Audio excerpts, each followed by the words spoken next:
Jason White. Right now in Ottawa, hazy sunshine, -3. It's -2 in Smiths Falls. Here's what's making news in Ottawa and the Valley.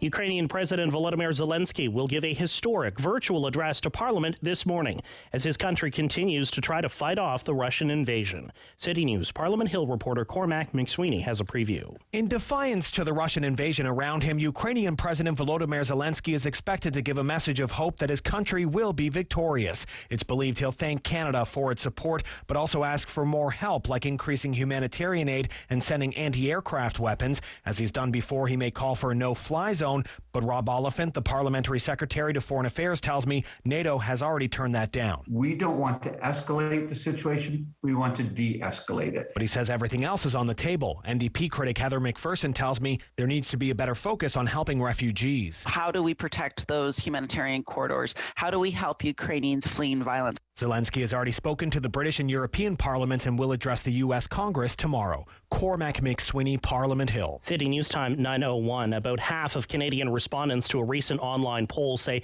they think a diplomatic end to the war in Ukraine is possible, but nearly 75% say they believe NATO allies should be preparing for military intervention. The same percentage think the situation could lead to a third world war. The Leger poll also finds 65% are in favor of Canada imposing more severe sanctions against Russia, even if it means higher gas prices. Masks in Ottawa classrooms will end next Monday when the province lifts its mask mandate in most public spaces. A push to keep the masks on students in the classroom failed last night on a tie vote at the meeting of the Ottawa Carleton District School Board. The motion had called for mask use to be mandatory for a couple more weeks after March break, but that was defeated 6-6. Instead, the school board will write a letter to the province asking the Ford government to take another look at its decisions to remove COVID protections for kids. One of the newest candidates running for the federal Conservative Party leadership has tested positive for COVID-19.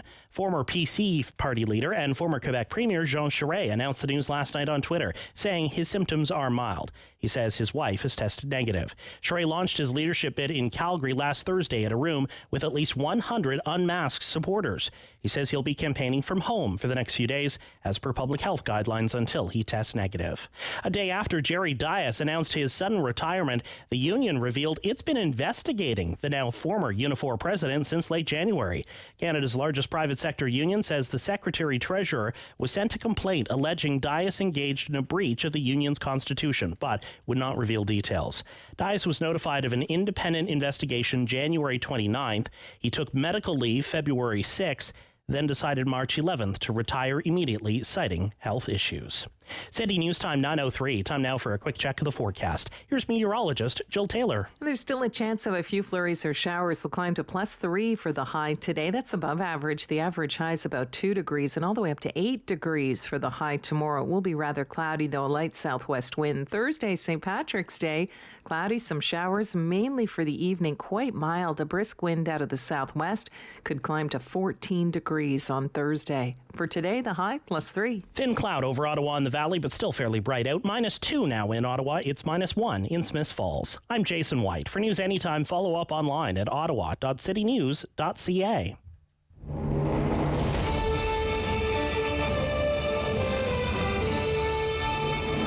When the headlines say X, he's got the Y. It's the Rob Snow Show on Rogers TV and City News. 101.1 FM and 1310 AM.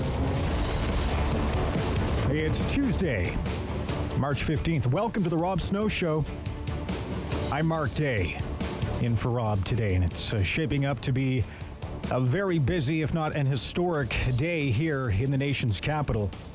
Ukraine's embattled President Volodomyr Zelenskyy will address our parliament this morning on the invitation of Prime Minister Justin Trudeau. His virtual address to the House of Commons follows an address last week to the British Parliament and the European Union Parliament. His remarks to the EU were stirring, causing the official translator to choke up with emotion on that day. Zelenskyy will also address the U.S. Congress tomorrow. Now, Russian forces have been pounding Ukrainian cities again today in a relentless bombardment that is deepening an already widespread humanitarian crisis. The Ukrainian General Prosecutor's Office released some details of 2 deadly Russian attacks from yesterday. An artillery strike hit a university and an open-air market, killing 10, and a 65-year-old woman was shot in a bus that was evacuating civilians from a suburb in Kyiv. Zelenskyy's address, both to MPs, senators, and to Canadians, that's scheduled to start at 11:15 this morning. In City News, we will bring it to you live and commercial-free when it begins. A new poll suggests nearly 3/4 of Canadians believe NATO allies should prepare for military intervention as Russian aggression escalates in Ukraine. The online survey of 1,515 Canadians was conducted over the weekend by Leger. Now, half said they are holding out hope for a diplomatic resolution to the crisis, but 64% suspect the conflict will be protracted and will even last for many years. 3/4 believe the situation has the potential to lead to a third world war, and about half think Vladimir Putin will use nuclear weapons if things don't go his way. We are hearing reports this morning as well that Canada will be announcing more sanctions on those who are supportive of the Russian regime. We'll continue to follow these developments throughout the morning. The Ontario Labour Minister, Monty McNaughton, is here in town today for an announcement with Carleton MPP Goldie Gamari and Ottawa West Nepean MPP Jeremy Roberts. The government says the announcement has to do with some new jobs in Ottawa and across the province. So we'll be keeping an eye on that announcement, and we'll let you know the latest. The minister is scheduled to speak at 9:30 this morning. And another big story, not making headlines today, but it could tomorrow. The Teamsters Canada Rail Conference, the union representing 4,500 employees of CP Rail, they could strike tomorrow. The union didn't provide an update on the status of negotiations, but it is in a position to strike as of midnight, March 16th. As Conservative MP Marilyn Gladue points out in a column in The Sun today, we learned during the 2020 rail blockades that a disruption to CP rail services can cost upwards of $400 million per day and cripple supply chains from auto manufacturing to agriculture. And we know the stress of the supply chains right now. Still ahead on the show today, Professor Ian Lee from the Sprott School of Carleton University will be here for his weekly appearance. We'll ask the professor about the situation in Ukraine. Now, there are growing fears in the global financial community that Russia could default on its national debt while locked out of foreign currency reserves. Western sanctions mean the value of the ruble has already plummeted, and the people of Russia are suffering. The ruble is currently worth about 1 cent in U.S. dollars. So what will happen when Russian central banks try to pay its creditors in rubles? We'll ask the professor about that and also get his thoughts on what China's interests are in this conflict. Syndicated columnist Michael Taube will be here after 11 o'clock. Michael was a former speechwriter to Stephen Harper, a longtime Conservative commentator. We'll get his take on the Conservative Party leadership race. If you were following it, made for some good entertainment yesterday. Candidates MP for Carleton, Pierre Poilievre, the mayor of Brampton, Patrick Brown, trading attacks on Twitter, each accusing the other of being unfit for the leadership of the party. Meanwhile, the third candidate, former Quebec Premier Jean Charest, he has Covet just 4 days after a big in-person campaign kickoff in Calgary last week. So the plot thickens. And this is the Rob Snow Show. So we will have the Talk Back Hour today. It's been just over 2 years since the start of the pandemic. We had a national election, and Justin Trudeau kept his government, although lost some of his share of the popular vote. We saw the trucker protests here in Ottawa, which became a National Emergencies Act and triggered an unprecedented use of the Emergencies Act here in this country. Mask mandates are being lifted in provinces across the country, sparking protests, counter-protests. So at this point, how do you think the federal government is doing? New poll out today from Angus Reid, Institute for the CBC, says that Canadians are sharply divided. 48% think the Trudeau government has done a good or very good job with the pandemic. And an equal 48% think the government has done a very bad job. So that's one of our questions for you today during the Talk Back Hour. You can call after 10 o'clock, 613-750-1310, and have your say. Has the government done a good job, an average job, or a bad job after 2 years of this pandemic in Canada? Let us know. 10 o'clock, 613-750-1310. Masks for kids. Back on the front page of newspapers today, the French Public School Board in Ottawa has decided to call on the Ford government to delay removing the mask mandate for students to see if there's a jump in infections after March break. And the Ottawa Carleton District School Board, largest board in our city, held a big vote last night on whether to implement their own mask mandate at the board level. Lynn Scott is chair of the Ottawa Carleton District School Board and joins us now on City News. Good morning, Lynn. How are you? Good morning. I'm well, thank you. Well, thanks for joining us. So the vote last night, what was the final decision on that vote that was held?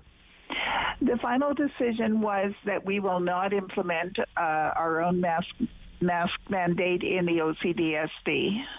Okay, so it was a failed vote.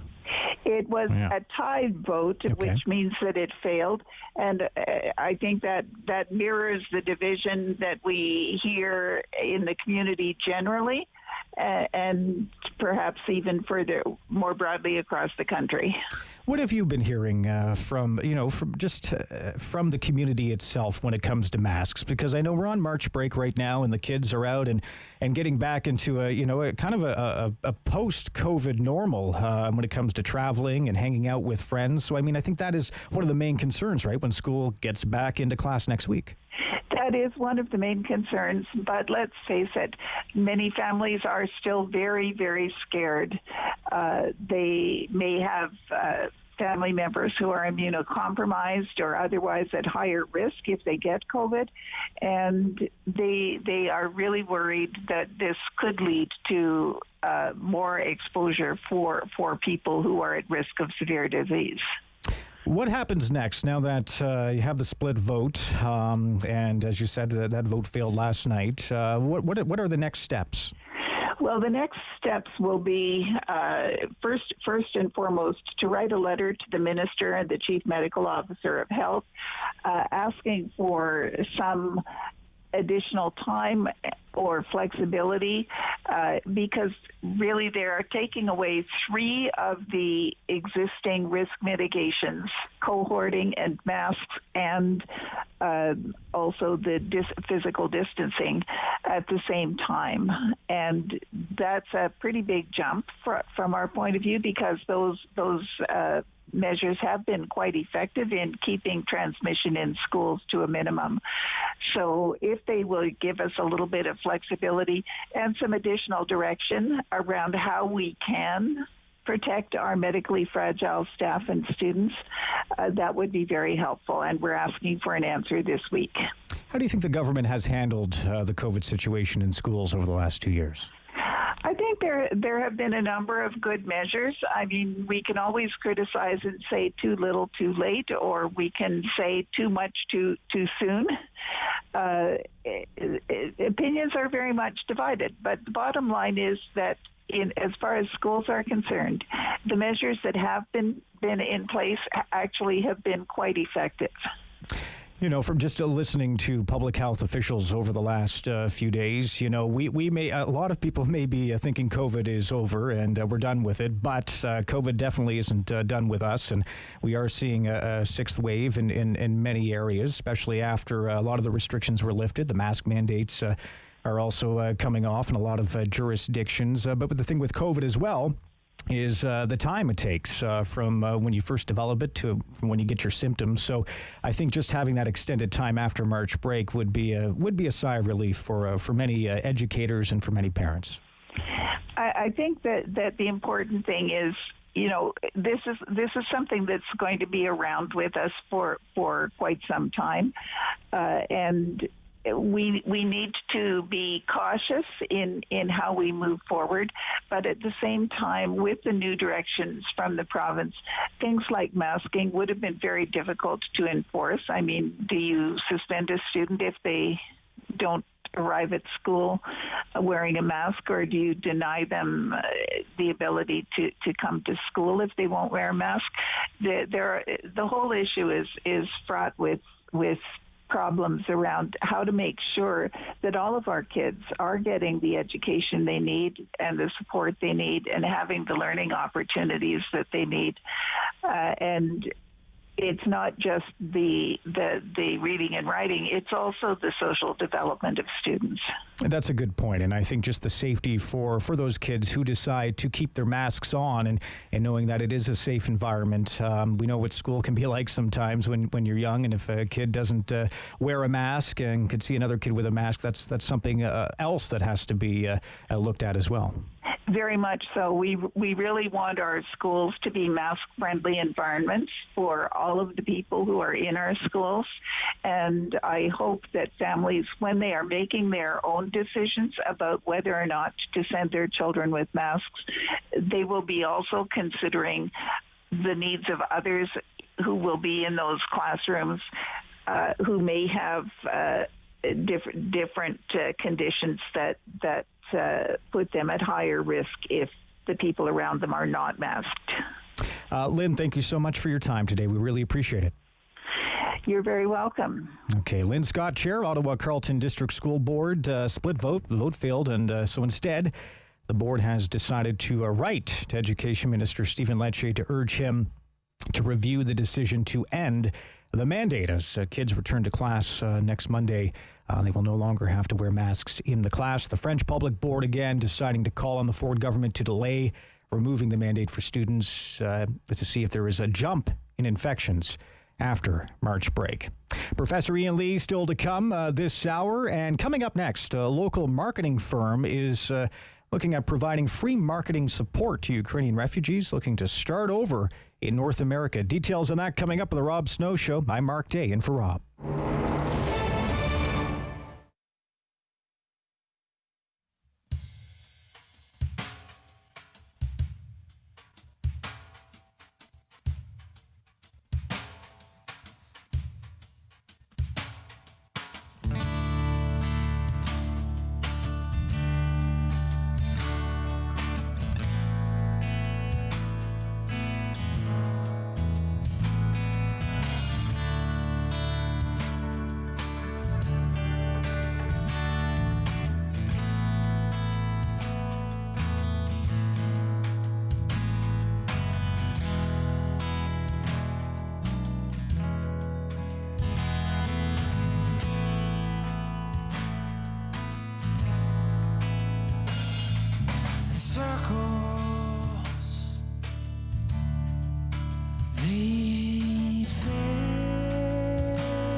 It's no longer breathing the air. It's a lie that's no longer there. It's a sign hanging by a nail, and I say goodbye to the man on top of the hill. I say hello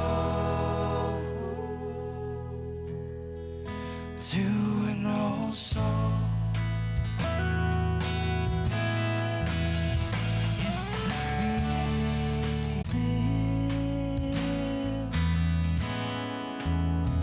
It's denying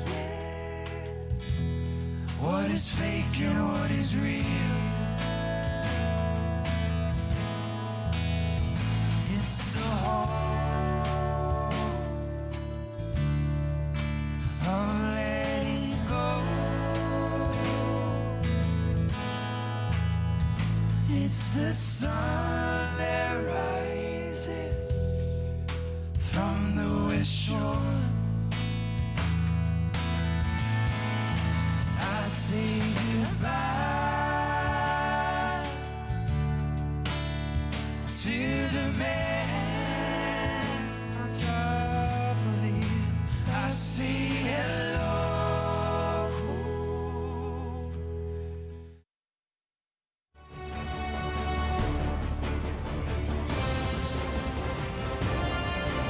Snow Show returns on Rogers TV and City News. 101.1 FM And 1310 AM.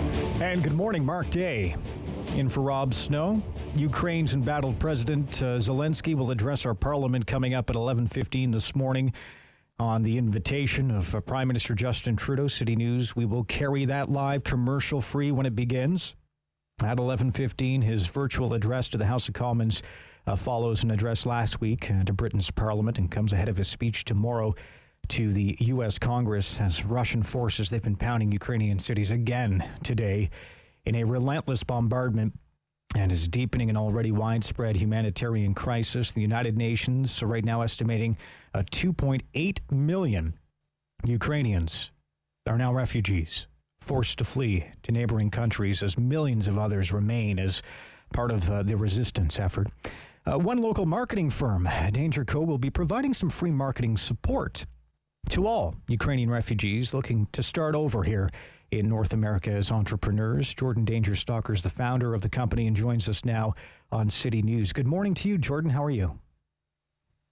And we just lost that connection. So Dave will work on that, and we'll get Jordan back on the line in a few moments here. So he'll work on that for us.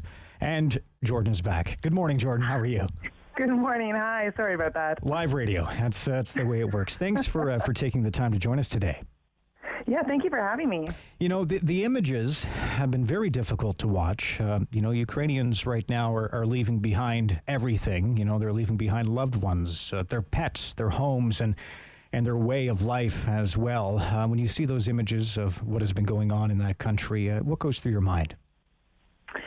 Well, I feel like a lot of stuff that's happened in the last 2 years has had a similar vibe of feeling like, huge things are happening and we're only individuals.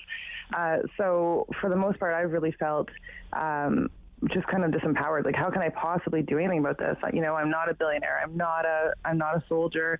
I'm not a politician. So I'm not even a doctor. So what can I possibly do to contribute to this? And I think that's a similar feeling for a lot of people. But I'm a big believer that if you can get creative with what you do, whatever it is that you do, there's usually a way that you can make a difference. Businesses, when you think about all the work that goes into your way of life, and then, as a business owner yourself, just to imagine having that all just taken away from you. And, you know how much hard work goes into that, the sleepless nights and, just day after day, the countless hours.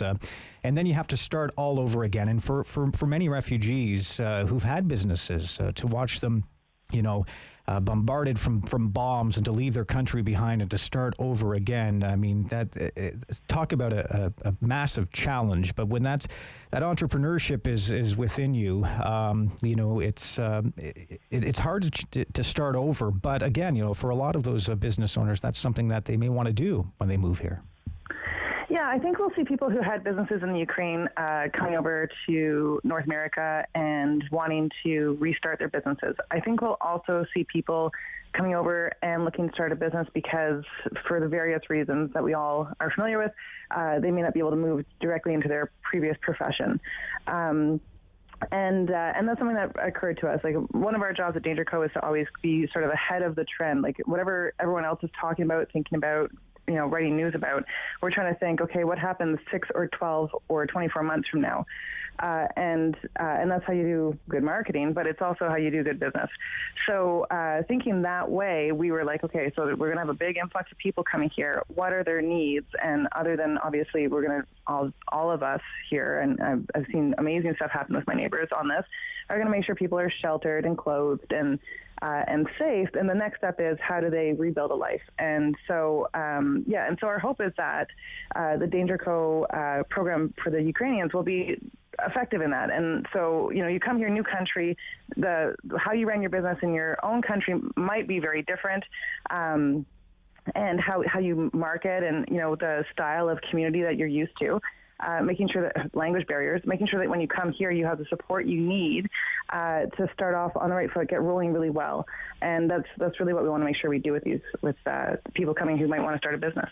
You know, Tariq Haddad, many people may remember his story. He fled from Syria in 2016, and he founded a chocolate company in Antigonish in Nova Scotia, and a very successful chocolate company as well. It has grown and across the country, and it all started in that small town in Antigonish where he had to start over and rebuild. So the stories are there, where you see people who have had to leave everything behind and start their lives over, and that's just one example.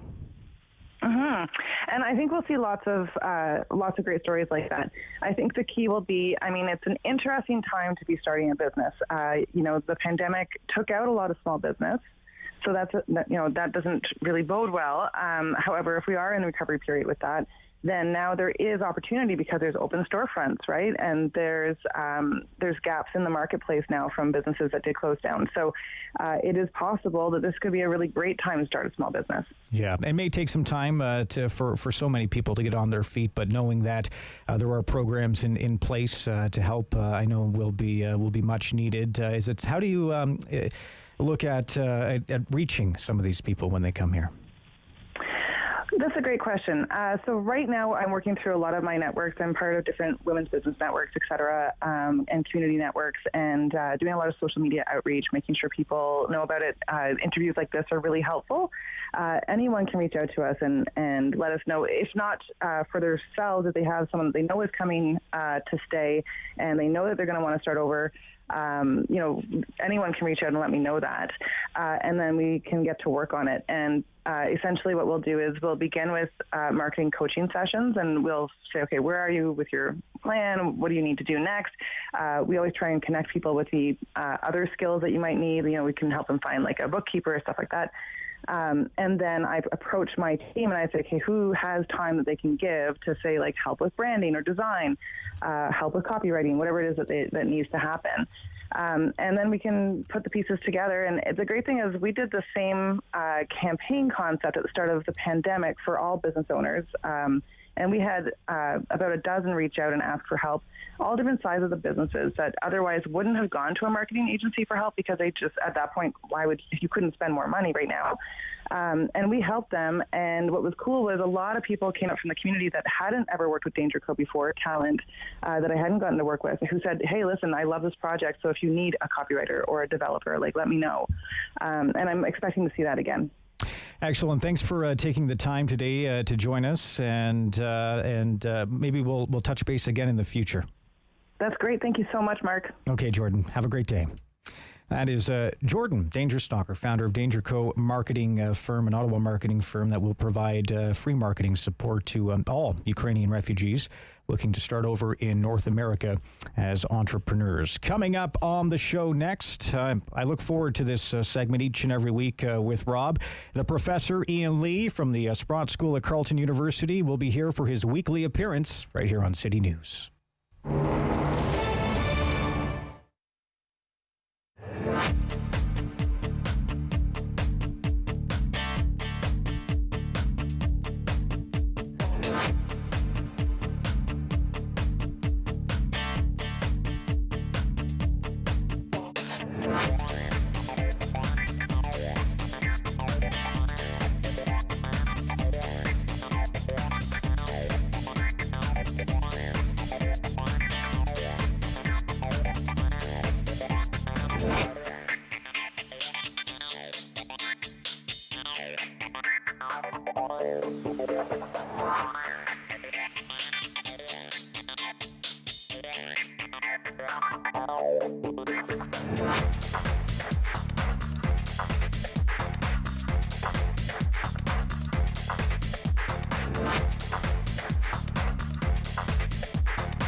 news in Ottawa and the Valley. This is City News, now on 101.1 FM and 1310 AM.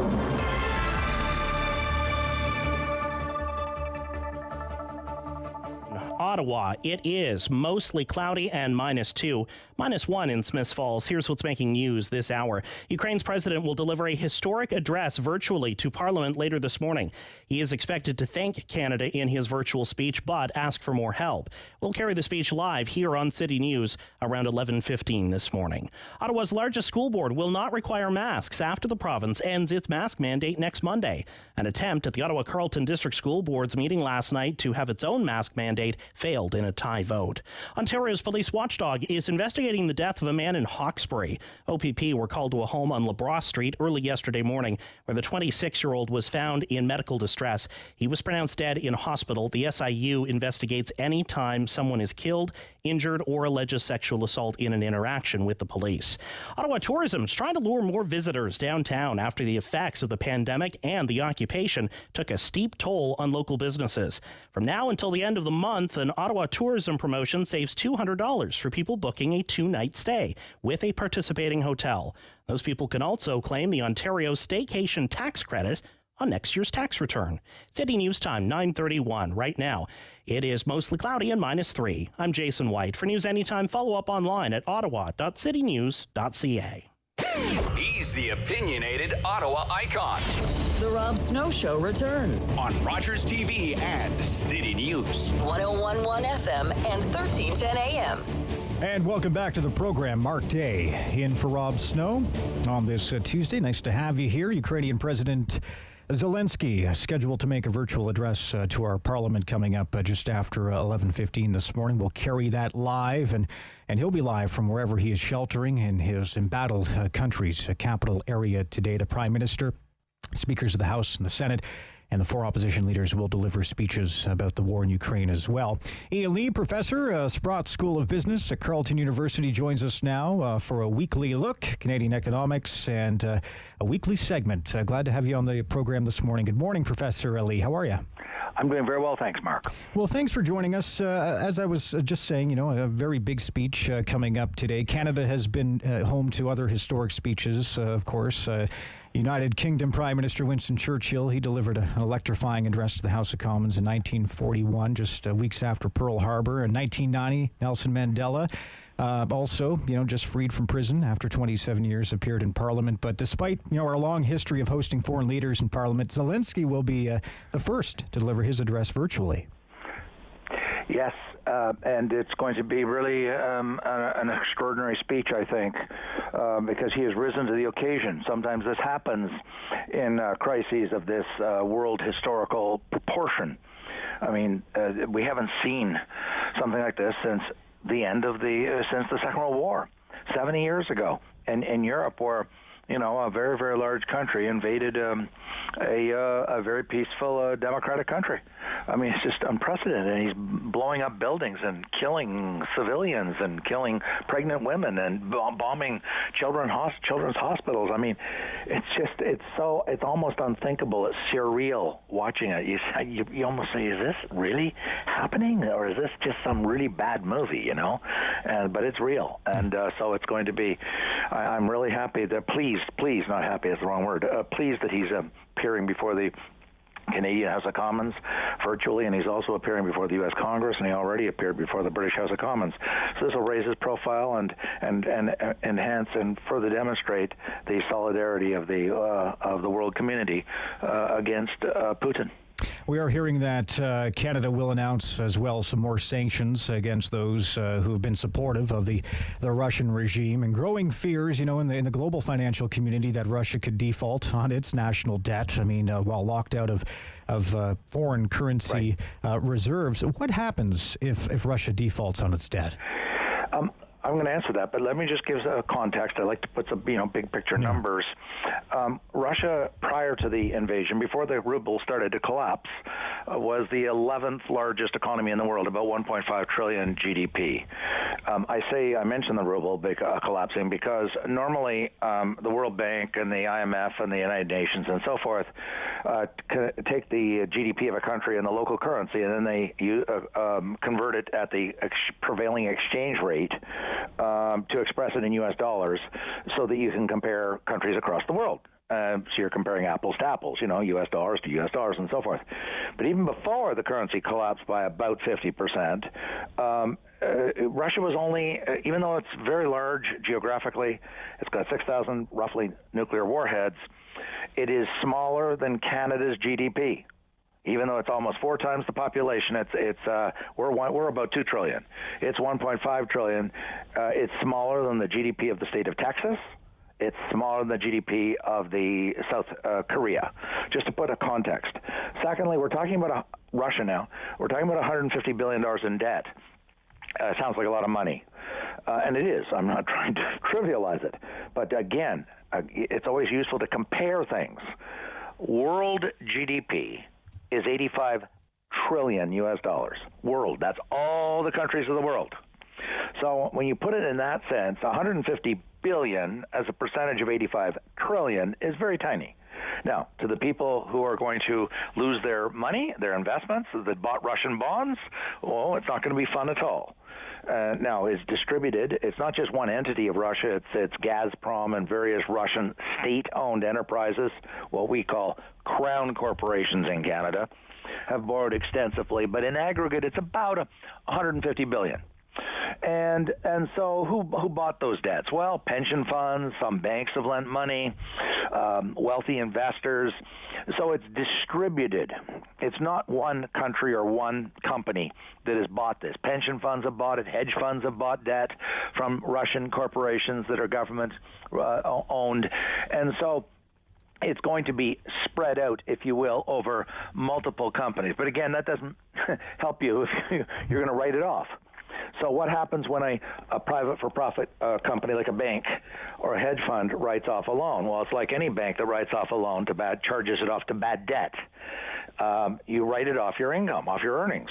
And so it becomes a deduction against your taxes. That's just true in Canada or the States or anywhere. I used to work in banking. If we got papers in the mail in those days saying your customer John Smith went bankrupt, well, you're going to write that loan off your books.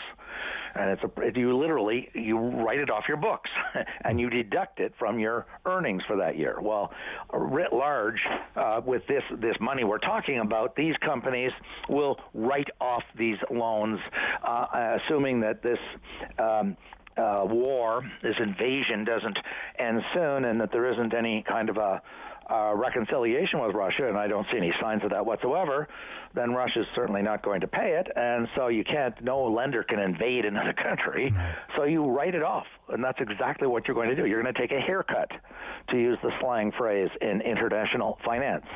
You just won't get paid. Very quickly, Mark, the World Bank and the IMF have both said, look, it's not going to cause a global recession. They said it's going to take some growth off of the world GDP. They've marked down the growth, projected growth for the world GDP to go down to about 4.5 from the mid-5s.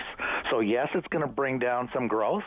Yes, some companies and some pension funds will get hit, but it's not going to trigger that people don't. The forecasters, starting with the IMF and the World Bank, do not believe it's going to cause a global recession. Although in Russia, they're looking at a very, very, very deep recession. I've seen forecasts 15% decline in GDP to 30%. In Canada and U.S. in the Depression, the Great Depression of the 30s, GDP went down 30%. In other words, one-third of the economy disappeared. Russia's in very, very dire position right now, and it's only going to get worse in Russia. Yeah, I mean, we were looking back at the fall of the Soviet Union and just how times were tough in the 90s before Vladimir Putin. How bad do you think the economic pain for ordinary Russians will get, especially as this conflict drags on, because it doesn't look like it's going to end anytime soon? sadly, and I say sadly because I don't think the Russian people signed up for this. This is Putin's war, as President Biden himself has said. This is Putin, not the Russian people. And I think that's an important distinction. I think they're going to get hammered. And I'll explain why. This isn't ideology or anything like that. Most ships, the international shipping community has announced a week and a half, 2 weeks ago, they would not allow any of their ships to land in any Russian ports. In case that they got wobbly, and started to change their mind, Lloyd's of London, the International World Consortium of Insurance Companies, said, we will not insure any company that goes in. And anybody who's familiar with business knows you don't run your business without insurance. You just can't. You just can't. You have to have insurance on your buildings, on your ships, on your cars, your fleet, etc. So hardly anything's going in, which means new product is not going in. Whatever you see on the shelves, most companies, like most countries, import a lot of stuff. Russia's no exception. And very few Russian ships are going out because the Black Sea has been cut off, and the Europeans have said no Russian ships will be allowed to dock at a Russian port. So they can't export. They're exporting very, very little. There may be some getting out to China and a few countries that are still friendly to Russia, but almost nothing is going in, nothing is coming out.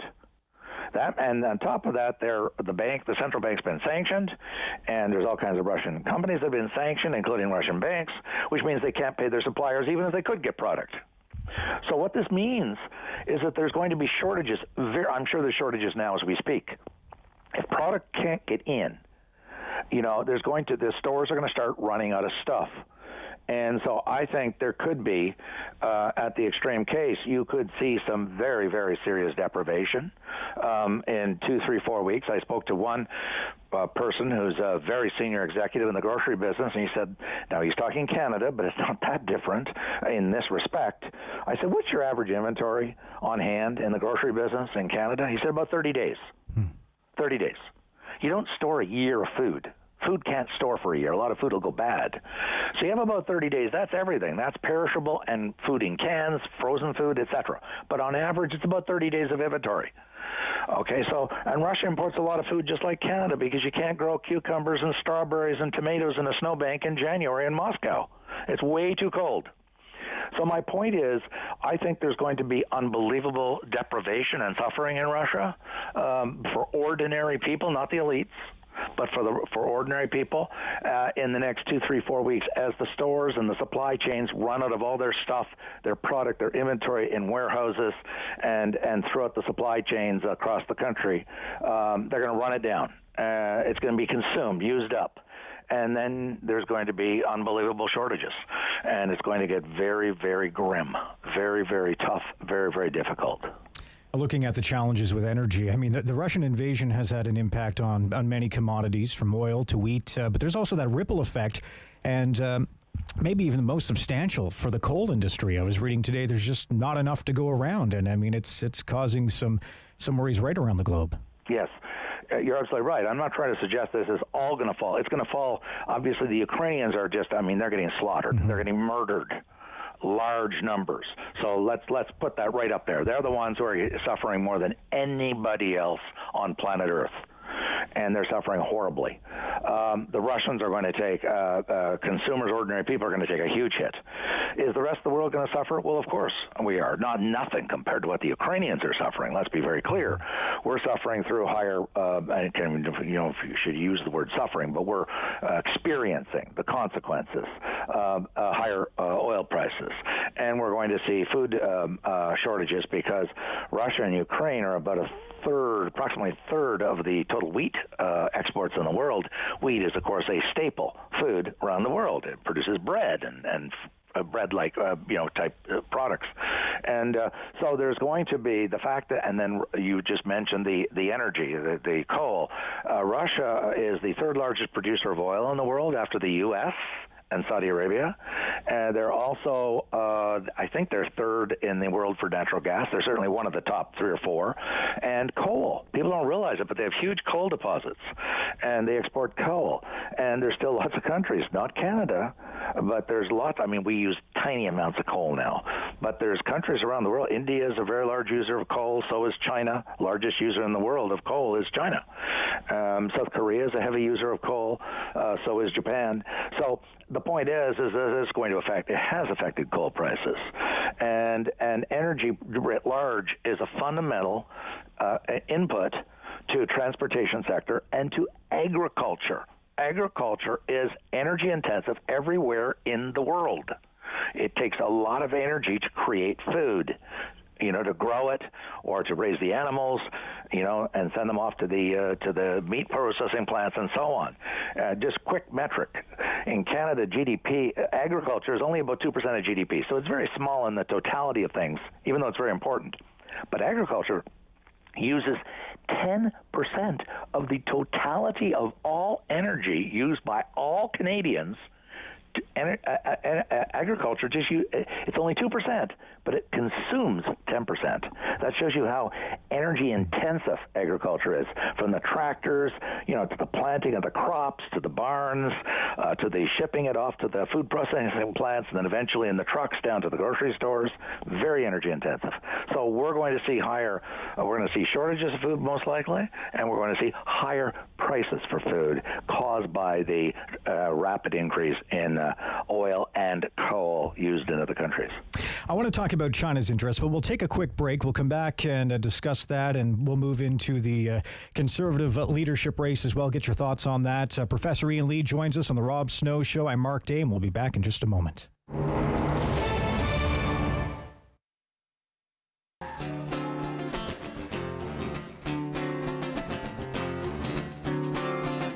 Are you for or against us? We are trying to get somewhere, looking around for a helping hand.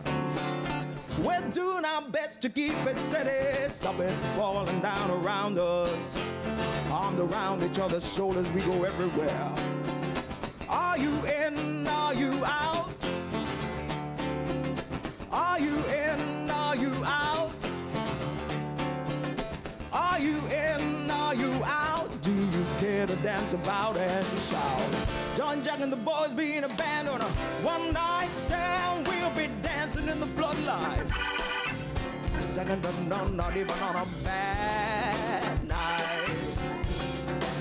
We'll be dancing in the floodlight.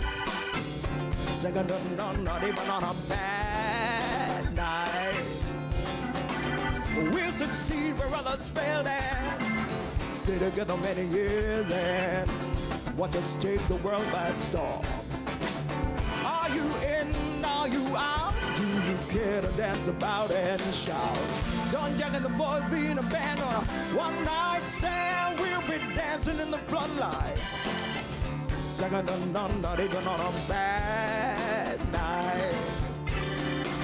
We'll be dancing in the floodlight. Second to none, not even on a bad night. Are you for or against us? We are trying to get somewhere, looking around for a helping hand. We're doing our best to keep it steady, stop it falling down around us. Arms around each other's shoulders, we go everywhere. Are you in? Are you out? Are you in? Are you out? Are you in? Are you out? Do you care to dance about and shout? John Jack and the boys being a band on a one-night stand.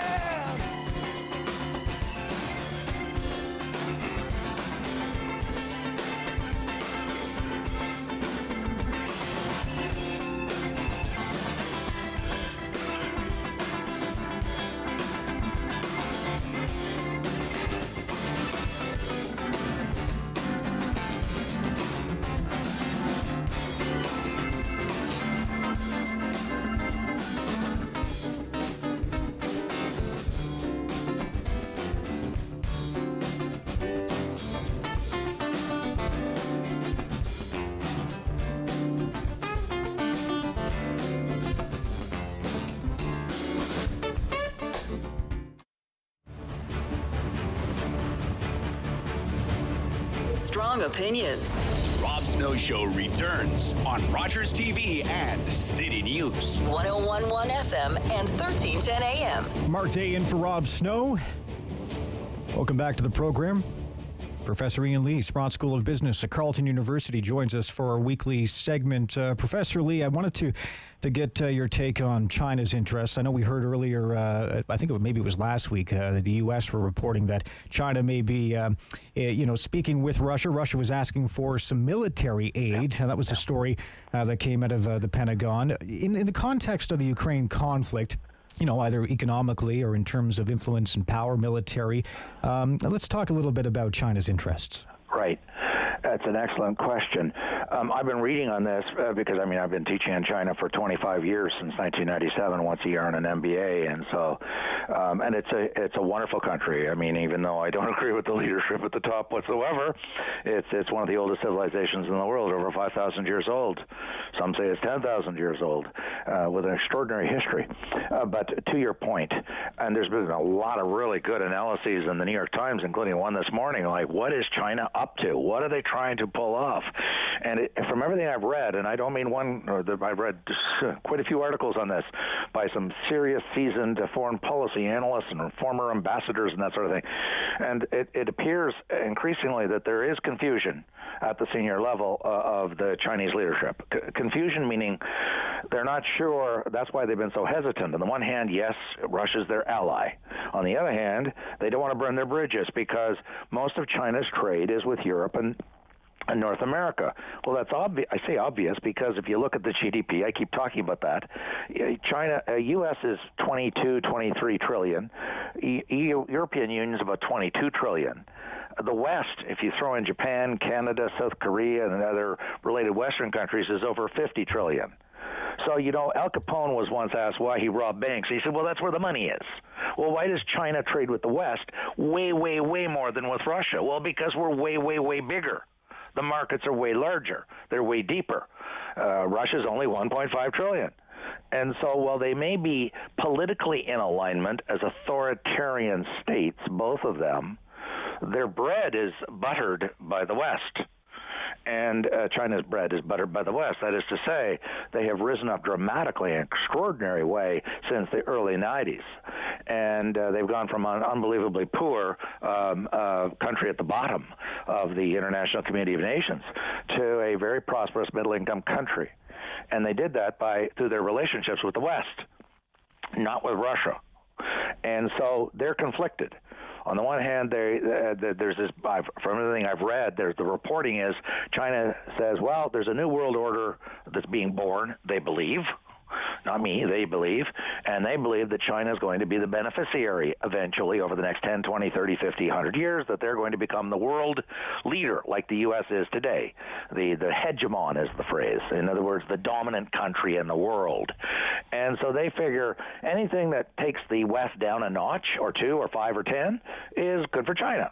On the other hand, these are the markets they sell to. So that's why I said I think there's quite a bit of they're conflicted. Because on the one hand, they see China as in competition with the West. On the other hand, that's where their business is, and it's not Russia. So they seem to be on both sides of the issue. They say we're neutral in this war, but at the same time, maybe wink, wink, nudge, nudge will help out our Russian allies. But I do think that there's a lot of conflict at the senior levels of China. I want to shift quickly. We do have a little bit of time left on the Conservative Party leadership race. We found out, Jean Charest just threw his hat into the ring over the weekend. He has COVID right now. We'll have to do everything virtually for the next few days. But yesterday, Brampton, Ontario Mayor Patrick Brown and high-profile Conservative MP from Carleton, Pierre Poilievre, they spent the day battling over that 7-year-old election promise to prohibit face coverings during citizenship ceremonies. Brown, he said, he slammed Poilievre over his actions. That was 2015 when the party promised to create that barbaric cultural practices tip line and require people's faces to be visible during citizenship oaths. So, this is, getting out of the gates. Brian Lilly today in The Sun writing that, the Poilievre-Brown infighting gives the Liberal government ammunition in the next election. What are your views on getting off to the races with the race? I agree with Brian Lilly completely. I really do believe that Canada, like any democracy, needs a vibrant minimum two-party system. I'm not saying you can't have 3 or 4 party, but you certainly need a two-party system, not a one-party system. That's what China has. That's what the Soviet Union had, a one-party system. Anybody could run as long as they only ran for one party, called the state party of the Communist Party. And that's not democracy, and that doesn't produce competition of ideas. And that's why we have democracy. It's not because we just think it's wonderful because somebody told us it was. The idea of democracy is that through competition, you produce better outcomes, just like in the NFL, just like in the NHL, just like in business.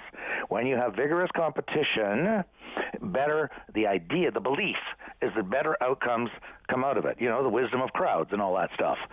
So in this instance, where the Conservatives are going at each other, and I think in a particularly dirty manner, and throwing buckets of mud at each other, all they're doing is going to, I think, and I'm agreeing with Brian Lilly again, is they're going to ensure that the Conservatives are not electable in the next election.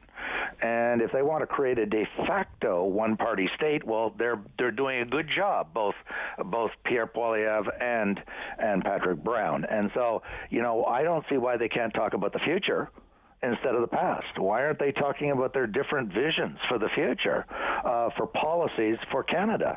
Because that's what we want to know. We live going forward. We don't live backward. And here they are fighting about things that happened 5, 6, 7, 8, 10 years ago that cannot be changed.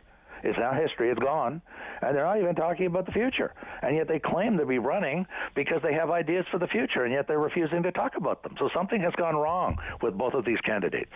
There was a story in the Toronto Star last week that, Patrick Brown and Jean Charest maybe have formed a pact. And the way that will work out is Brown will do all the digging, and he'll be going against Pierre Poilievre with a tax, and that will kind of shelter Charest from everything. Do you see anything into that? In terms of why Patrick Brown? Politics is Bismarck, the great German chancellor in the 1800s.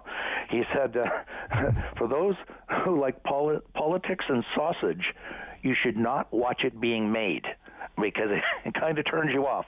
And I guess that's what he meant by this. And, these things happen in politics. There's nothing illegal or immoral about coalitions emerging. My goodness me. Coalitions have been around in politics forever. The founding fathers of the American Constitution, they talked about factions or coalitions. They've been around as long as there's human beings. There's partnerships, joint ventures, strategic alliances, factions.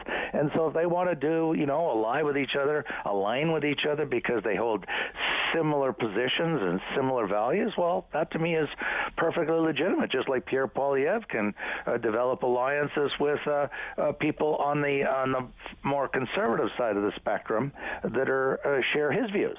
Perfectly legitimate for him to do that as well. Professor Lee, always great to touch base with you and get your take on the world events today and what's going on in our country. Have yourself a great week, and we'll do this again soon. Okay, thanks very much, Mark. All right, Professor Ian Lee joining us for his weekly segment. Always look forward to speaking with the professor. Some news: Ontario's Labour Minister Monty McNaughton has just announced support for Ukrainian refugees who land here in the coming weeks and months. 30,000 jobs for Ukrainian refugees. The government will be providing translators and settlement services to streamline the process of settling Ukrainian refugees that come to Ottawa. We'll have more on this story coming up for you on City News. The news is next, and then it's the Talk Back Hour.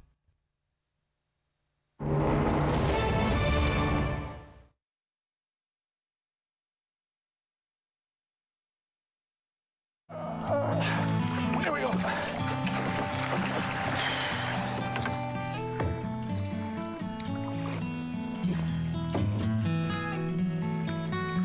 Hey, going back in, okay?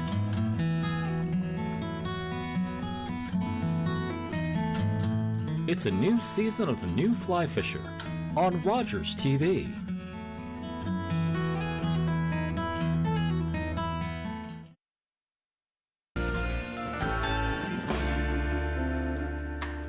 I love to make abundance boards. And why do I call them abundance boards? Because they're an abundance of all the things that you love together. There's no rhyme or reason, there's no rules. It's literally about taking a whole bunch of different ingredients and making them into something that you love, that you can snack on. Maybe curl up on the couch and have a snack night. Charcuterie is all about a meat plate. And antipasti is all about a little bit of meat, a little bit of fruit, and a little bit of snack that you might have at the beginning of a meal, like an appetizer. I like to take all of these concepts and kind of mesh them together. It's kind of like a work of art because you're creating something delicious, but you're also creating something that looks super fancy, like from a gourmet style restaurant, but just using simple things you have.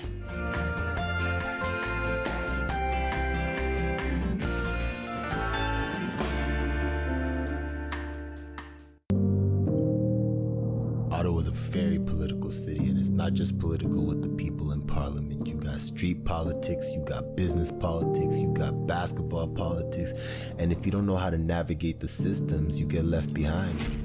I did. They thought I went crazy. They thought I was dead. I was. But it's never too late to heal, to rebuild, to reinvent yourself. Prezi.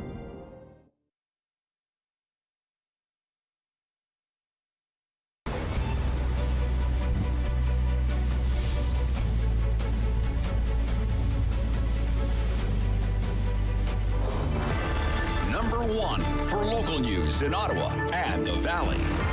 This is City News, now on 101.1 FM and 1310 AM. This is Tuesday, the 15th of March. Good morning. I'm Jason White. Right now in Ottawa, a fairly thin cloud and -2. It's -1 in Smiths Falls. Here's what's making news in Ottawa and the Valley. Ukrainian President Volodomyr Zelenskyy will deliver a historic speech to a joint session of Parliament later this morning. City News Parliament Hill reporter Cormac McSweeney has a preview. Despite the heavy attacks on his country, Ukrainian President Volodymyr Zelenskyy is expected to give thanks to Canada for its support through this conflict and deliver a message of hope that they will win. Conservative MP Michael Chong tells me the speech comes at a pivotal moment in history when an ally is standing up for our shared political values. A belief in human rights and freedoms and a belief in the rule of law. All those are under attack. But it's believed Zelenskyy will also use this speech to ask Canada for more military and humanitarian assistance. Parliamentary Secretary to Foreign Affairs Rob Oliphant says the federal government will step up. Everything is on the table. We will continue to be there for Ukraine. Canada has already slapped sanctions on Russia, sent lethal weapons to Ukraine, but NATO has said no to an important Ukrainian request to enforce a no-fly zone. Cormac McSweeney, Parliament Hill. We'll carry Zelensky's speech live here on City News, so tune in for that. It is scheduled to begin after 11:15 this morning. New polling out this morning suggests nearly 3/4 of us believe NATO allies should prepare for military intervention as Russian aggression escalates in Ukraine. The online survey of 1,555 Canadians was conducted over the weekend by Leger.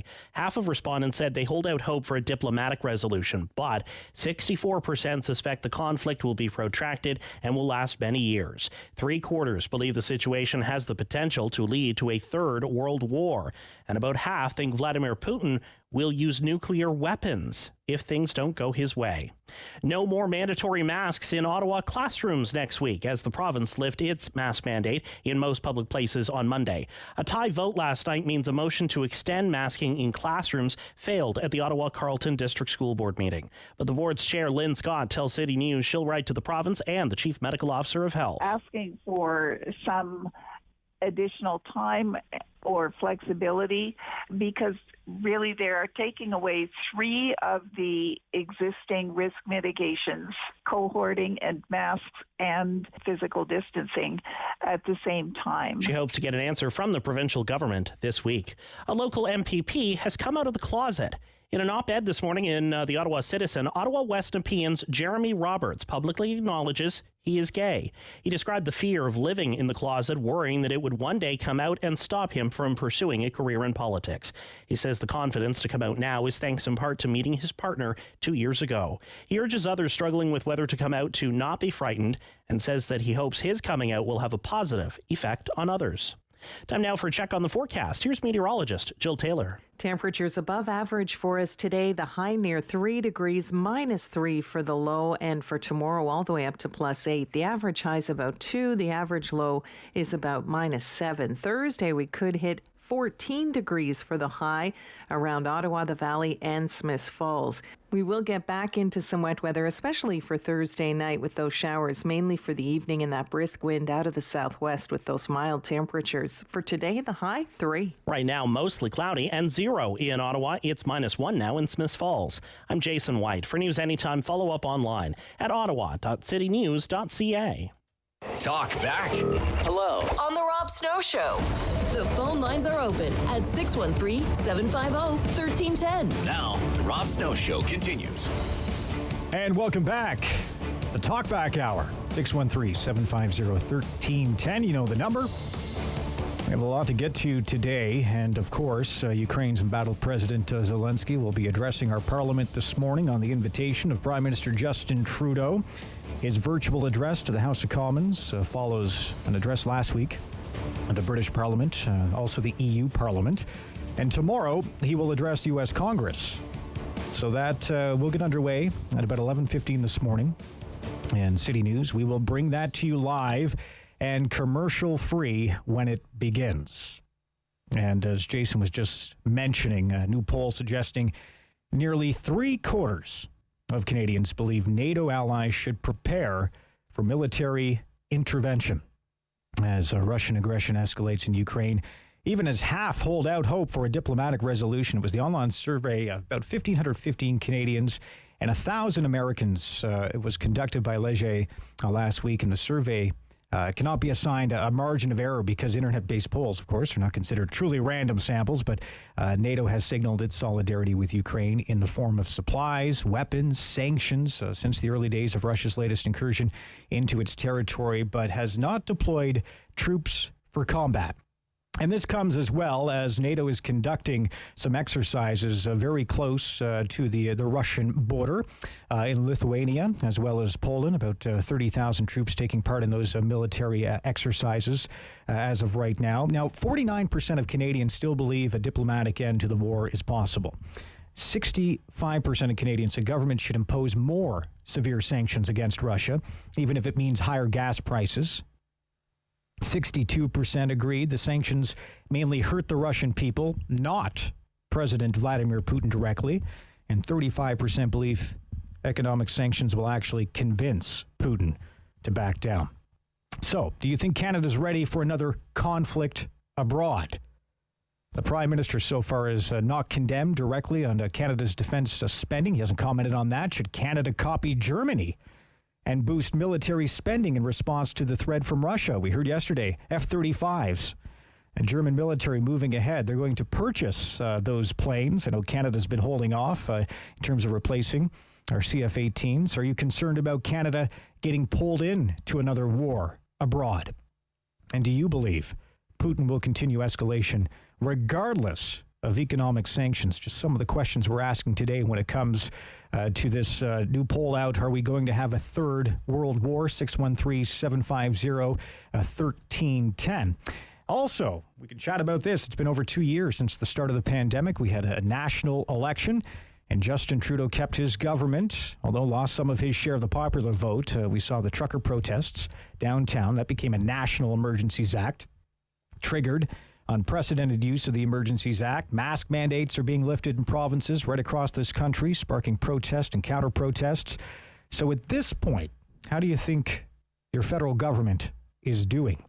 New poll today from the Angus Reid Institute for CBC says that Canadians are sharply divided. 48%, 48, think the Trudeau government has done a good or very good job with the pandemic, and an equal 48% of us think the government has done a very bad job. Do you think the Trudeau government has done a good job when it comes to this pandemic? Are you concerned at all about how fast restrictions are being removed?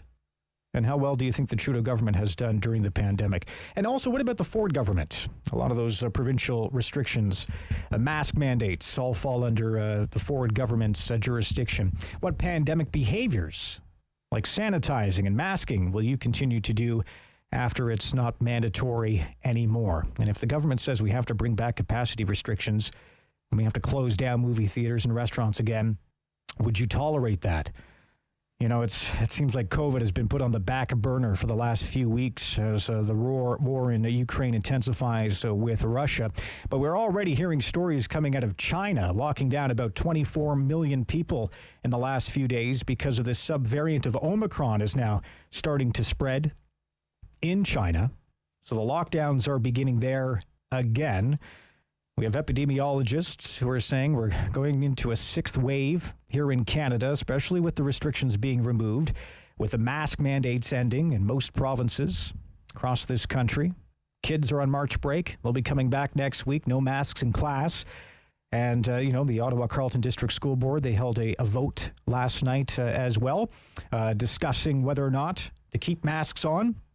Lynn Scott, the chair of the board, joined us and said it was a split vote, so it failed. So now the board instead decided to write to the Education Minister, Stephen Harper, to urge him to review the decision to end the mask mandates. So are you concerned at all about how fast restrictions are being removed? 613-750-1310 is the number to call. Coming up on the program later this morning, Michael Taube will join us as well before the Ukrainian president speaks to Parliament. That's a story that we've been following along this morning. We're also hearing that a Canadian man has suffered superficial injuries. This was after he was struck by glass and metal fragments when a military base near Ukraine's western border was hit by missiles over the weekend. The head of the group, Fight for Ukraine, says the man is lucky to be alive and that he is making arrangements to have the volunteer soldier seen by a doctor and to get him back home. Fight for Ukraine has been providing logistical information for Canadians who want to help fight the Russian invasion. Are we on the brink of a third world war? That's the question. Give us a call, 613-750-1310. We'll take a quick break, and we'll be back right here on the Talkback Hour on The Rob Snow Show.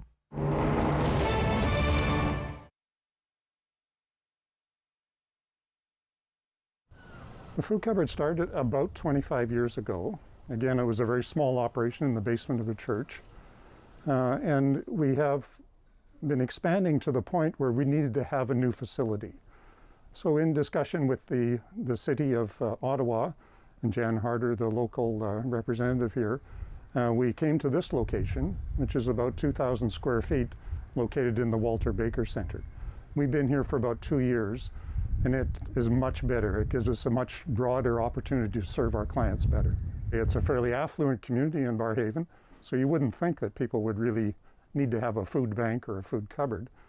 But people sometimes have a temporary loss of their job, maybe new immigrants or refugees to the community.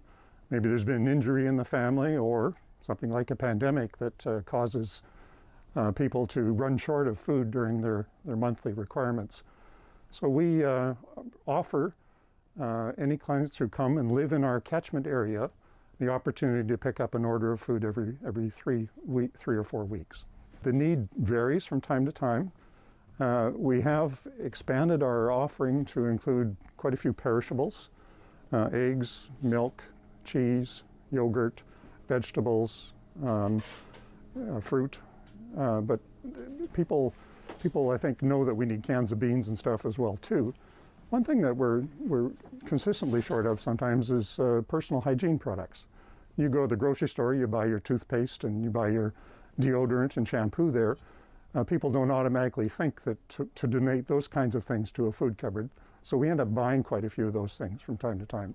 The pandemic has affected us like it has everybody.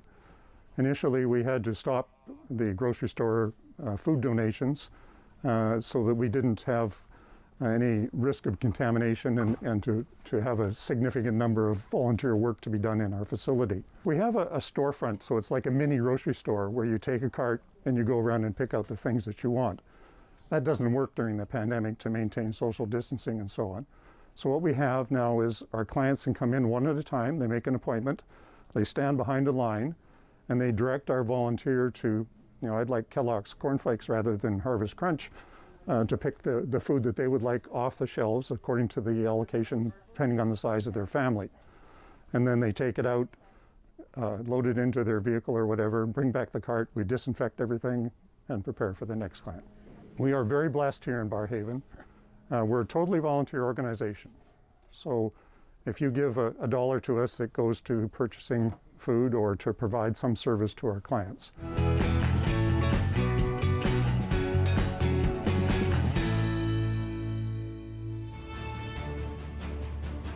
On the Rob Snow Show. Have your say and call now. 613-750-1310. And welcome back to the Rob Snow Show on this Tuesday edition. Mark Day in for Rob Snow today. Looking at this latest poll that's out, winding down of COVID-19 restrictions has begun in most of the country. It's being met with confidence and some concern. It's a new study just came out from Angus Reid in partnership with the CBC, finding that Canadians are divided about the swiftness of public health measure reduction, and they're open to key restrictions staying in place longer if necessary. Large numbers say the removal is happening too quickly. 36% at the right pace, 38%, and then or too slowly at 22%. So 36% believe it's happening too quickly. What about you? 613-750-1310. Armand joins us from Ottawa. Good morning. How are you? Well, not too bad, not too bad. Just hanging in there. Hanging in. Yeah, hanging in. But I can't wrap my head around this. People say too fast, too fast. It's been 2 years now. When will it not be too fast? 4 years? 5 years? 6 years? They have to come to realize that we have to live with this and I believe you got to try to figure it out in the best way you can. Protect yourself, yeah, wear a mask if you want. Send the kids to school with a mask if you do desire to.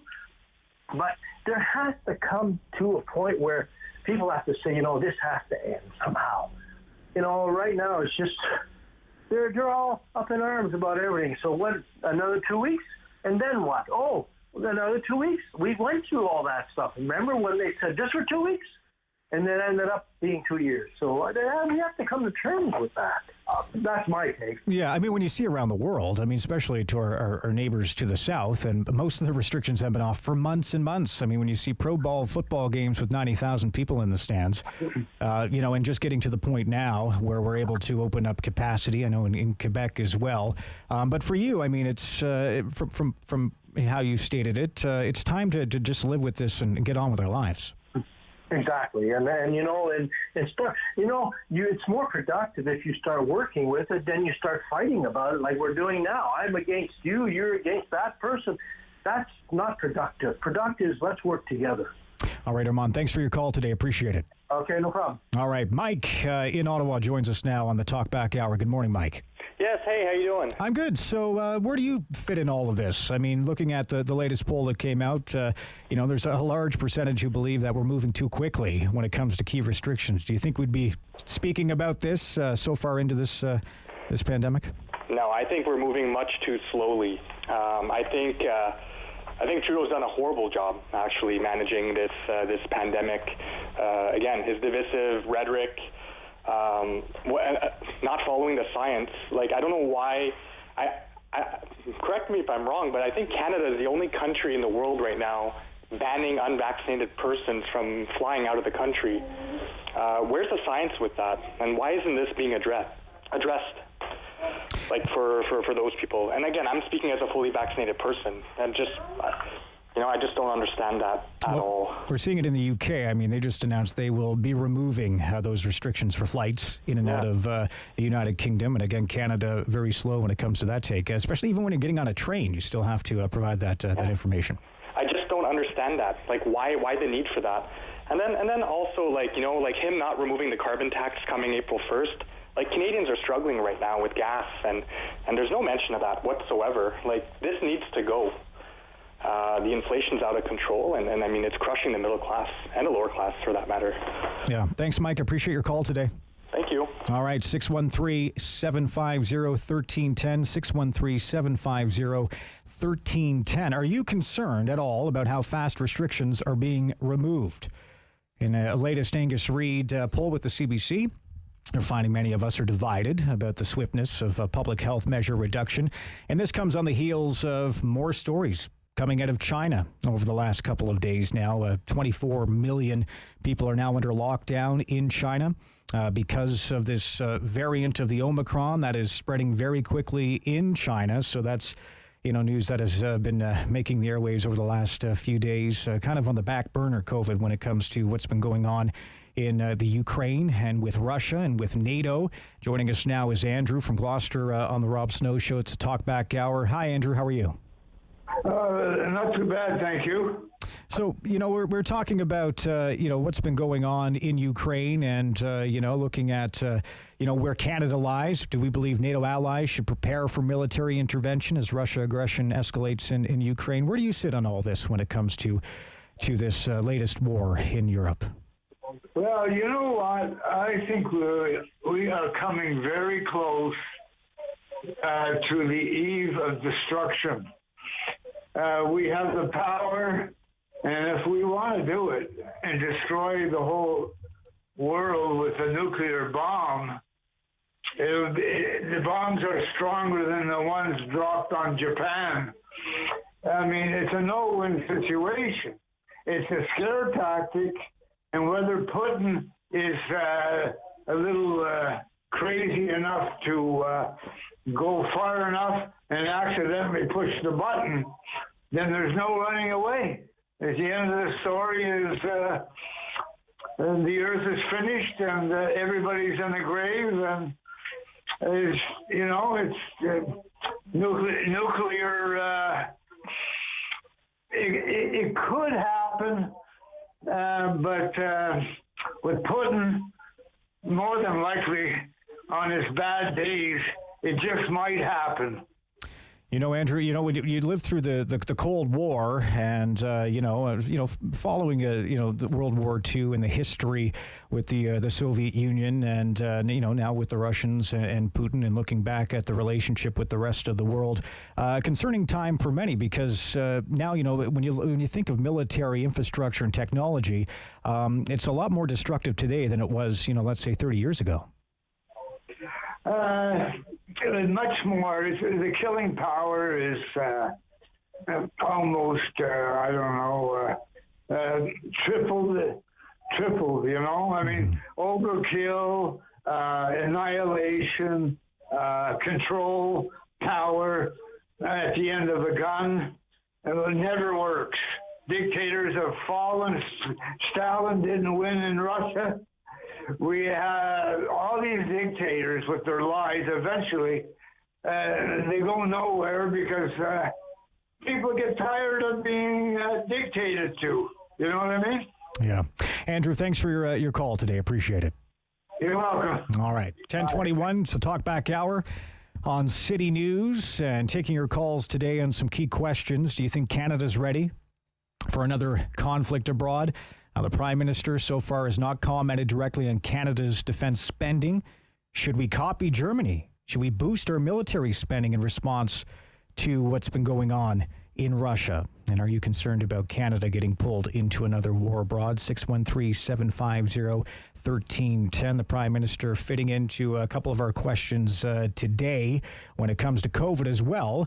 Are you concerned at all about how fast restrictions are being removed, and how well do you think the Trudeau government has done during this pandemic?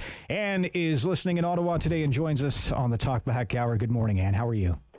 I don't know who's voting in this poll. I just don't get it. And I'm fine, thank you. How are you? I'm good.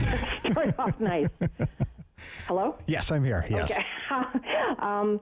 Okay. I just about lost control of my car driving back from the gym when I heard that. I mean, I'm over 65. I didn't even get my first vaccine. This is a real bugaboo of mine. I did not even get my first vaccine shot until the end of April. And I asked myself, because Trudeau lagged, he was in that goofy deal with China that amounted to nothing, so he didn't sign us up like the other countries ended up getting Moderna and Pfizer really fast. And, we heard about people in December and January getting vaccinated in the U.S. and not us. And a whole lot of people died because of that. There was no reason for it other than like bad government policy. And, this government has just done so many things that have just, there's all this virtue signaling stupidity. And, but I just really don't feel that this government was taking care of us by not getting us vaccines. Also, raiding the stocks for the poor countries to get AstraZeneca because he screwed up. I mean, this thing will never go away if we don't get the rest of the world vaccinated too. I mean, people have to realize that. Maybe in the 1800s, you could have just vaccinated your own country. But now people are just globetrotting all over the place. You can't, nobody's an island. Everybody's going out anywhere they want to, and it'll just never get away. And as to this conflict in Ukraine, if we don't do something, if we just sit back, Putin's just going to laugh. We're concentrating all our efforts on all this stupid stuff like green energy instead of, we're throwing out the goose that laid the golden egg by, no, we're not going to use our fossil fuels. And look at the joke that's been made of that in Europe. I mean, they have to get fossil fuels from a ruthless dictator that's pounding the crap out of the Ukraine. Yeah. But we can't just continue sitting back and let other countries do all the work for us. They're going to come and take over the Arctic, for God's sakes, if we don't do something. All right, yeah. I'm just okay. I'm beside myself. All right, take a breath and then anyway, call back. I think that's enough for now. Okay. Thanks, Ann. Always appreciate your call. That's Ann from Ottawa, joining us with what's on her mind today. How do you feel that, when it comes to COVID, do you think the Trudeau government has done well during this pandemic? Interesting that Canadians are equal likely to say the Prime Minister has done a good job. 48%. Yeah, very good job. 48% bad job. So it's a split right down the middle there. Bruce joins us now on the Talkback Hour. Good morning, Bruce. Good morning, sir. How are you? I'm good. So you want to talk? Well, let's talk COVID, and we'll maybe talk about how the government has done during this pandemic. We just passed the 2-year anniversary mark. Yep, that's right. I'm informed that you were down on the Hill during this pandemic doing some reporting. I was, yes. And not for one day. You actually had skin in the game. You were there for a long time. I was. And I want to thank you for that, because that's a recorded history. And maybe when we get to a point where we can actually look at how I believe we were deceived by our governments. There's stories breaking every day from the Cenotaph incident and the parliamentary review on an inquiry onto who that girl was and how the Ottawa police refused to do the investigation needs to be looked at. And we need to look at all the information from the mission and the stealing of the food. And I was down there too, Mr. Day. You met me before. I ran in the provincials. We had a... That's right, yes. Yeah. And I was down there too. And I actually walked around and I went to the stories. I went to the missions and I asked the people, how bad was it? Did they break the door down? There was no recollection of somebody stealing food. Same with the Rideau Center. That was blown out of proportion, and they make a statement on you could take a sledgehammer to break a peanut. The Ottawa police that were in the Rideau Center apparently was obscene to stop people from having food. That really are people that are going to come back here in the springtime to our tulip festivals and our jazz festivals now that they're open. So there was consequences to what Mr. Watson did, along with what Mr. Trudeau did with manipulating the truck drivers onto the Hill and then barricading them with a jersey barrier, but that'll all come out in an investigation. People hope the people that listen to the information from the people that reported it, like yourself, and investigated it, can actually take it for truth, because everybody I talked to that was down there was peaceful from other cities. I talked to one gentleman. I said, "You're not leaving your kids in that truck. You're not going to let them, stay in that truck with them taking the fuel away from you." He says, "My children are at the Westin Hotel." Right. What? Yeah.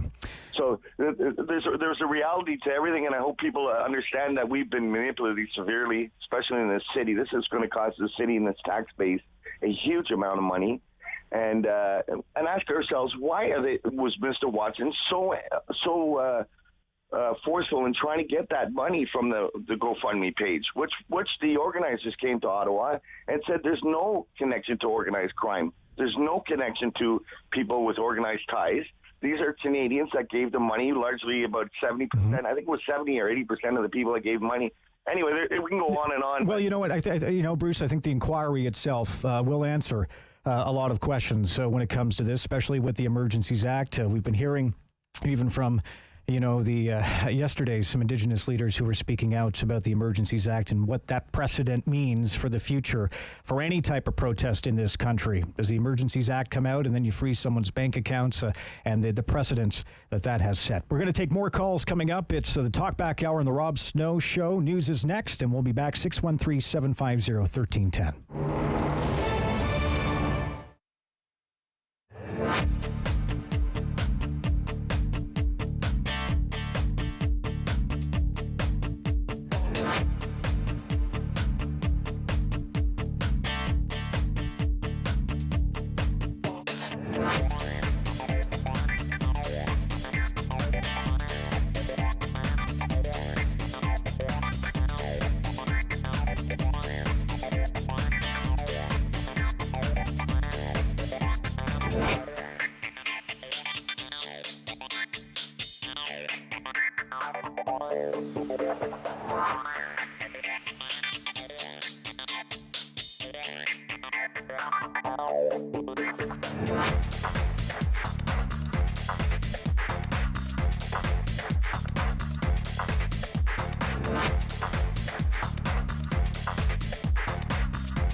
News in Ottawa and the Valley. This is City News, now on 101.1 FM and 1310 AM. This is Tuesday, the 15th of March. Good morning. I'm Jason White. Right now in Ottawa, mostly cloudy and zero. It's zero in Smiths Falls. Here's what's making news this hour. A historic address this morning to Canada's Parliament from the President of Ukraine. Volodomyr Zelenskyy is expected to thank Canada for all the help so far, but ask for more military and humanitarian aid. We'll carry his speech live coming up after 11:15 here on City News. A plan to extend a mask mandate in Ottawa's largest school board has been voted down. Ottawa Carleton District School Board trustees tied 6-6, meaning mandatory masking in the classroom beyond March break will not go ahead. The board will, however, write a letter asking the province to reconsider its decision. Ontario's Liberal Party is calling for the province to hit pause on building a new jail in Kemptville. The province says the jail is needed, but angered nearby residents have said they weren't adequately consulted before the project was announced. After the deep effects of the pandemic and the occupation, Ottawa Tourism is trying to lure more visitors downtown. Now until the end of March, an Ottawa tourism promotion saves $200 for people booking a 2-night stay with a participating hotel. Those folks can also claim the Ontario Staycation Tax Credit on next year's taxes. City News Time, 10:32. I'm Jason White. For news anytime, follow up online at ottawa.citynews.ca. Talk back. Hello. On the Rob Snow Show. The phone lines are open at 613-750-1310. Now, the Rob Snow Show continues. And welcome back to the Rob Snow Show. Mark Day in for Rob today. Ukrainian President Zelenskyy scheduled to make a virtual address to Parliament. That's coming up at 11:15 this morning. Michael Taube will join us after the news at 11, and then we'll take you live to that virtual address at around 11:15 this morning, commercial-free. We'll stay with that here on City News. It's the Talkback Hour, your chance to give your point of view on a couple of different studies out today. And One is on the Trudeau government's handling of the pandemic, as we're hearing more stories out of China now with more lockdowns because of a subvariant of Omicron spreading. I think it's 24 million people now in lockdown. That has people worried. And this latest survey that is out from Angus Reid and the CBC, finding many of us are a bit split when it comes to easing of restrictions. Indeed, large numbers say the removal of these restrictions is happening too quickly. How do you feel about it? 613-750-1310. Are you concerned at all about how fast restrictions are being removed? Do you think they're not being removed fast enough? And another study out today, another survey that is, are we going to have a third world war? A new poll suggesting nearly 3/4 of Canadians believe that NATO allies, including us here in Canada, should prepare for war with Russia. Let's head to the phone line. Sean Orleans joins us on the Talk Back Hour. Good morning, Sean. Hey, how are you? I'm good. How are you doing? Not too bad. First, I'll comment on the polling. I'm not a fan of Trudeau, but I do think that it's not. I bet you if you did this same poll in every Western democracy, you'd get the same results. It'd be about split 50-50. Think they did a good job, the leader did a good job, the leader did a bad job. So I'm not overly concerned with that. But to the Russia thing, my thought on it is this. We don't really need to increase military spending. NATO could crush Russia. It's not even, it'd be like an elephant fighting a mouse, right? I think that avoiding World War III is probably a better idea. And I think that maybe a bit of pragmatism, it should be, we can't just deal with the Russians as though they're bad, we're good, they must cease and desist. We're going to have some kind of a negotiation. Like, come out and we're going to say, no, Ukraine's neutral. We're not going to accept Ukraine into our military alliance that is designed to defend against you. You know, I really think that all of this bluster and everybody beating the drums of war here is really just going to make it a foregone conclusion, and I'm not excited about that. I think it's hard for anyone to even gauge where Putin is at this point, you know. I'm not so sure. He's made his position pretty clear several times. No more NATO expansion. We know where he's at. I think this idea that Putin is trying to reestablish the Soviet Union and the greatness of the Russian Empire is just total low-resolution thinking. I think they're thinking about it in a very, very contemporary way. The Americans particularly have been nattering on and on for the past 6 years about Russia this, Russia that. Go back and look at what a number of these senators have said. The Russian analysts at some point had to look and say, these guys are going to squirrel us up into a frenzy and attack us. It's interesting your take because, you know, I try to stay offline as much as possible, but even having, you know, your opinion and the way you're looking at things, which seems pretty reasonable, that itself can be attacked for being pro-Putin. Look at Tulsi Gabbard. You know, look at what they say about Tucker Carlson. I mean, I frequent the Tucker Carlson show. He's not a Russian shill. He doesn't want war. That doesn't make you a Russian shill. That actually means you're looking out for your own countrymen. Like, why we're just marching down the path of inevitable conflict with Russia and China is beyond bizarre to me. I don't understand what's going on here. You know, we're making threats to China now. We can't sanction China the way we're sanctioning Russia. There's no way we could. We'd collapse our entire economy. The Americans, the Canadians, the EU. So we're just going to provoke them into conflict with us by making threats we can't keep. Sean, thanks for your call. I really appreciate it today. Have a nice day. All right. So that's an outlook, you know, that many people have been expressing as well. Are you concerned about Canada getting pulled into another war abroad? The Prime Minister has not commented directly on our defense spending.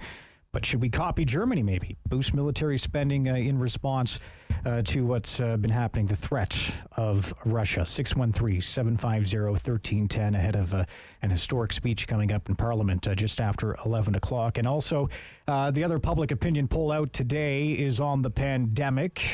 Canadians are equally likely to say the Prime Minister has done a good job or a bad job when it comes to handling the pandemic. But there are a lot of Canadians as well who are concerned about restrictions being removed too quickly. You know, more than half say they have had a conflict with someone in their close friend circle or family about vaccinations since the pandemic began, and that leads to this number. 45% have had an awkward moment after they turned down invitations to events because of restrictions. And we're watching provinces who are just dropping restrictions. I know now in Gatineau, you can go to a restaurant full capacity. You don't have to show your Vax Pass anymore. They're kind of ahead of the rest of the country. It's interesting to watch how Legault has played this out in Quebec, going from 8 o'clock curfews until 5 in the morning to just pretty much dropping everything. Roger in Drummond joins us now on the Talkback Hour. Good morning, Roger. Good morning, Mark. It's a pleasure to talk to you again. You too. Now, I'm going to start out with Trudeau's handling of the pandemic. I think it was extremely poor at best. Okay. Mm-hmm. I'm going to and Anne had a couple of examples, and the vaccine contract that was signed with China. That's one of them. Another one was we have no idea how much we're paying for any of these contracts with these vaccine companies, and I don't know if we ever will know, Mark. Yeah. Now, also, I think it was Dean DeMastro. He was a Liberal MP there in Quebec, and he didn't run the last election, so he got a contract, and I think it was him, for $680 million to build ventilators a few years back. We have no idea where that was. I just heard sometime, I think it was in January, that they failed again. There's money down the drain. SAD Lavalin, they got a contract to build field hospital or two, whatever. Where's those hospitals, There was so much money that went down the drain. There was no checks and balances. And I think Trudeau, he tried to have too many extraordinary powers during the start of the pandemic, basically dissolve Parliament and run like a de facto dictatorship in my mind, That's my opinion, okay? Okay. Yeah, and I mean, hey, the Emergencies Act, that's another part of those powers that... people have been speaking about as well. Yes, and there's no doubt in my mind, when you listen to the former Premier of Newfoundland, the last Brian one. Peckford, yes. Yeah, but Brian Peckford, I heard, I've never been on a chat room. I don't have a computer. I don't even own a cell phone, and I'm 67 years old, and I still have an idea what's going on, and I have to pick and choose, what is right and wrong, But getting to that, Peckford had a lot of comments about that, and our own member, Scott Reid, he's the one that challenged, I guess, one of the Liberals there in the House or the Senate. I guess it would have been in the House, and basically told him this is unconstitutional. It's wrong. Okay, so this is why everybody asked, how come Trudeau changed his mind so quick? Because he knew it was wrong and he was going to get caught on it. Okay, and he's been the worst prime minister in Canadian history. But getting to NATO now, I think Canada should do like Germany. They should increase their spending, and I think the amount of money that we piled up during this pandemic, Mark, and there was a lot of it well-meaning, and there's no doubt about that in my mind. A lot of it was wasted. I'd just like to see our military budget go up to $100 billion for the next few years. And people talk about social programs, everything else that's going to be affected. Well, if you don't have a military that's willing to stand up for your own sovereignty and your territory without asking your friends and neighbors to help, then there'll be no social programs, there'll be no nothing, Well, I think what Russia has done, Mark, they stepped over the line as far as what they've done. They not only hit military targets, strategic interests, whether it's water, sewage, the nuclear Chernobyl plant, the hospitals, the schools, all these places. The world can't sit back and watch that continue. I haven't got the stomach for it. During the start of the Second World War, Mark, most people don't know that Canada was the second country in the world to declare on Germany, war on Germany for their atrocities mowing down one country after another. Do we sit back and watch it? I don't want to see World War III. But Putin, just like Khrushchev had threatened nuclear weapons, well, once the West said, well, okay, we're all going to die, then I think sober heads are come into focus. And these people that are behind Putin, they don't want to lose everything because they can have all the money they want in the world, but if there's no world left, what's in it for them? All right, Roger. Thanks for your call today. Really appreciate that. We are hearing Canada will be imposing more sanctions on those who have been supportive of Putin and the Russian government today, and those will be announced as President Zelenskyy of Ukraine addresses Parliament coming up at 11:15. We'll take that live here on City News. Head to the phones. We have a couple of lines open, 613-750-1310. Rick in Canada joins us on the Talkback Hour. Hi, Rick. Yeah, Mark, in answer to your question regarding the handling of the pandemic. Yes. I think the most honest, and most Canadians would agree with me, I think, on that, and accurate source of that evaluation would be none other than the Auditor General for Canada. And I mentioned this on the show before when I called in to speak with Rob a couple of weeks ago, that Karen Hogan identified in March last year all the areas where the government wasn't complying with its own regulations or following up vis-a-vis people going into quarantine when they're supposed to, getting vaccines they said they were going to get, and tests they said they were going to get, but not getting them. There was no follow-up there. And then 9 months later, in December of last year, she came out with another report where she said the government had done absolutely nothing on her observations of the first report 9 months earlier. So that answers that question. As for the Ukraine and the war thing, last week, Rob and Dave played clips of Trudeau commenting that he was increasing spending on the military by 60%. Of course, over 9 years, and identifying areas where they had already spent money before, and none of it was adequate. And then the Minister of National Defence was on CTV Question Period on Sunday, saying they were increasing it by 70%. So it suddenly went up by just 10% in 4 days. I mean, these guys are so busy lying all the time, they can't even get their own numbers together, for crying out loud. So end of the sort of this. My point on this is Canada should have been, not because of the men and women in the Canadian Armed Forces, but because the politicians just do not support them. Canada and several other countries should have been kicked out of NATO decades ago. And had NATO not been interfered with by the politicians and given the opportunity to prepare and sort of put up a prevention strategy, we might not be in the situation that we're in today. Thanks for your call, Rick. Really appreciate it. Rick from Canada. So there you go. We're going to head to the phones. We have a few more lines open. Michelle, Joanne standing by. We're going to take a quick break. We'll be back. It's the Talk Back Hour on City News.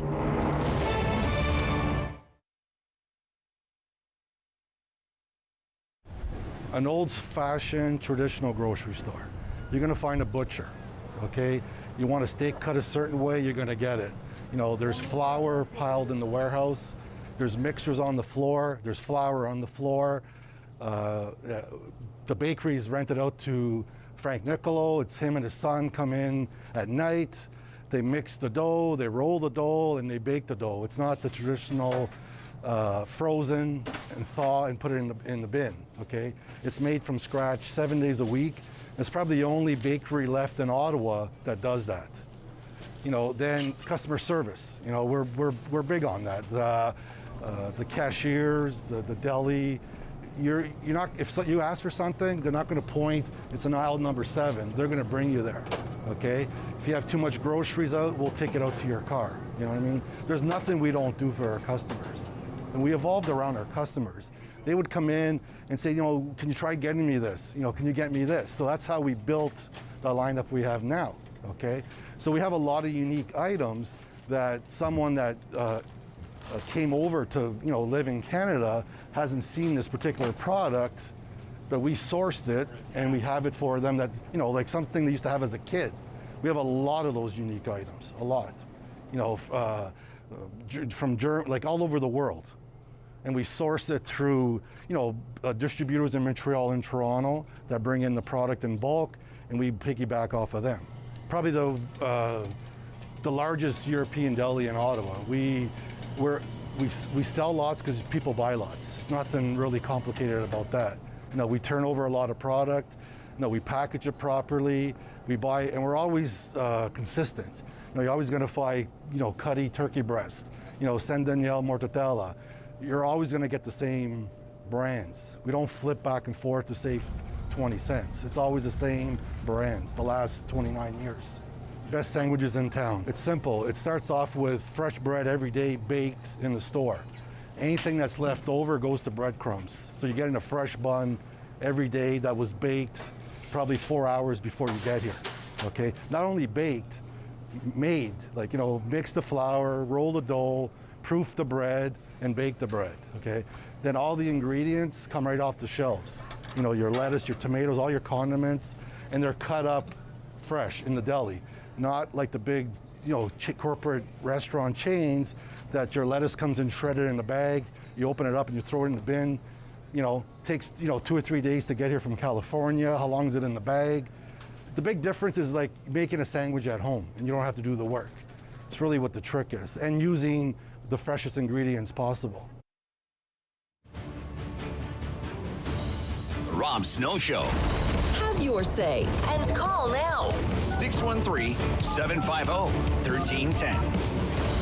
Very happy to have you along with us on this Tuesday morning. Mark Day in for Rob Snow. It's the Talkback Hour. We still have a few lines open, 613-750-1310. Michelle, Ottawa South. Good morning, Michelle. How are you? Very good, Mark. Thank you. I like the way you handle the show, and you've got the trifecta to prove it. You've got Anne, Michelle, and Joanne, so you're accepted here. It's true. Anyway, I have to say, Bruce, I liked your call. So, no, I have no faith in this government, and I'm not impressed with anything they've done with COVID. And if you take the CERB, for example, in the beginning they were giving money away willy-nilly. And when it came out about the fraud and the double payments and who was receiving it, prisoners, kids living at home, what did they do about it? Just before the election, they said, no, we will not pursue the fraud. Well, that's wrong. It's doormat, dumb invitation wrong, and it just shows a lack of respect to the taxpayer. Now, moving on to war. In polite society, we don't like to discuss the vulgarity of war. I don't understand why, because Hollywood glorifies it. But the world watched Putin surround the Ukraine and telling everyone who asked him, no, we're not going to attack. And every academic made the political show saying, oh, no, they will not attack. And what did we do during that time? Mr. Trudeau sent goggles. And then during the speech addressing the truckers, he happened to slip in, oh, by the way, I'm sending $7.5 million to the Ukraine. It wasn't until Mr. Zelenskyy had his line about, I don't need a ride, I need weapons, that Canada really became interested. And Justin went on his I Want the World to See Me tour. The first stop, the Queen, recovering from COVID. What does the photo op? There's Justin shaking her hand, no mask. It's just such a joke. Did his wife not bring COVID back to the country in the very beginning? Have we not learned? You can't tell your people you've got to wear your mask and then you go, I know she's a queen. I know there's probably been a lot of tests. But if it's all about optics and appearances and public health, do the right thing.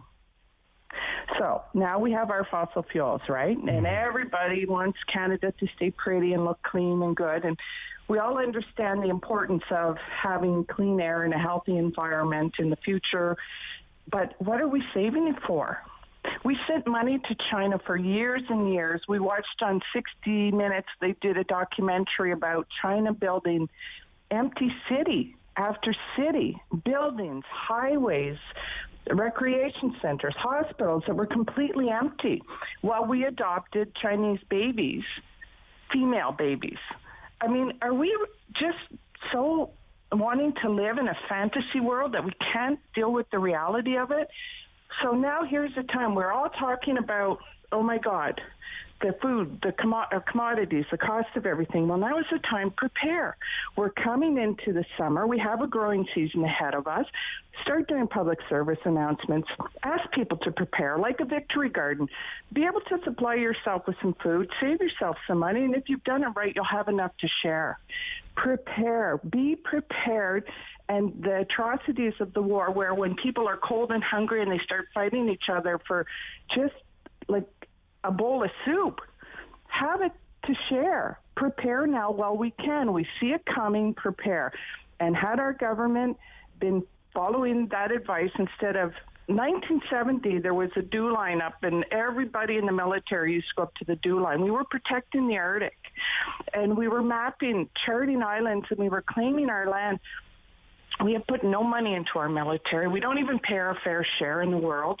And our prime minister goes and sits down and with his ridiculous socks and wants to look pretty and talk nonsense. He's weak.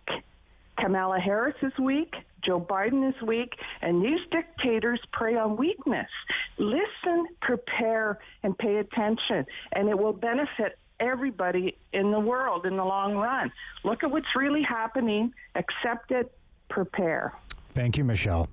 Thank you. Have a good day. Michelle from Ottawa South.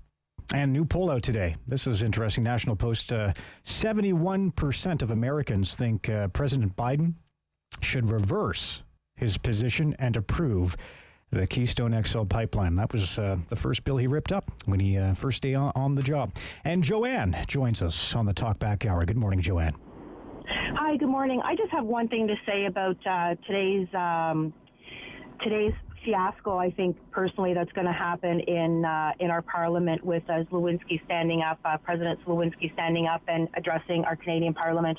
I think we should be ashamed of ourselves in a sense that this man is fighting for his country, his family, and he's going to take the time out of fighting a war to beg for us to have a no-fly zone. I mean, I think that we should never have asked him to do that. He's doing something that none of us ever want to do, fight in a war, and for what? So that people in our Parliament can stand up and cheer him on. I mean, my hat goes off to all Ukrainians, to him, to doing what he's doing. This man has no time to be standing in our Parliament to beg. He's going to beg today for something that he's not going to get, and that is so sad. This war is beyond sad. It's beyond heartbreaking. We should be going in there. What is it going to take to save humanity? You know, why are we sitting back doing nothing? We sent goggles. Why did we not impose all these restrictions, all these sanctions on day one when Putin did this? This is absurd. It's like, okay, we'll give a little bit today and a little bit today and a little bit today. I mean, this man is fighting for his country's life, for his family's life. You know, this man is a hero. And people in Parliament today are going to stand up and cheer him on. Cheer him on by the comforts of their car when they go home, of their food on their table, of their family being safe. That's all I have to say. Thanks, Joanne. The Talkback Hour for this Tuesday, and Ukrainian President Zelenskyy expected to deliver that virtual address to our Parliament today as his country continues to defend itself from Russian attack. He is in Kyiv. He's somewhere in Kyiv.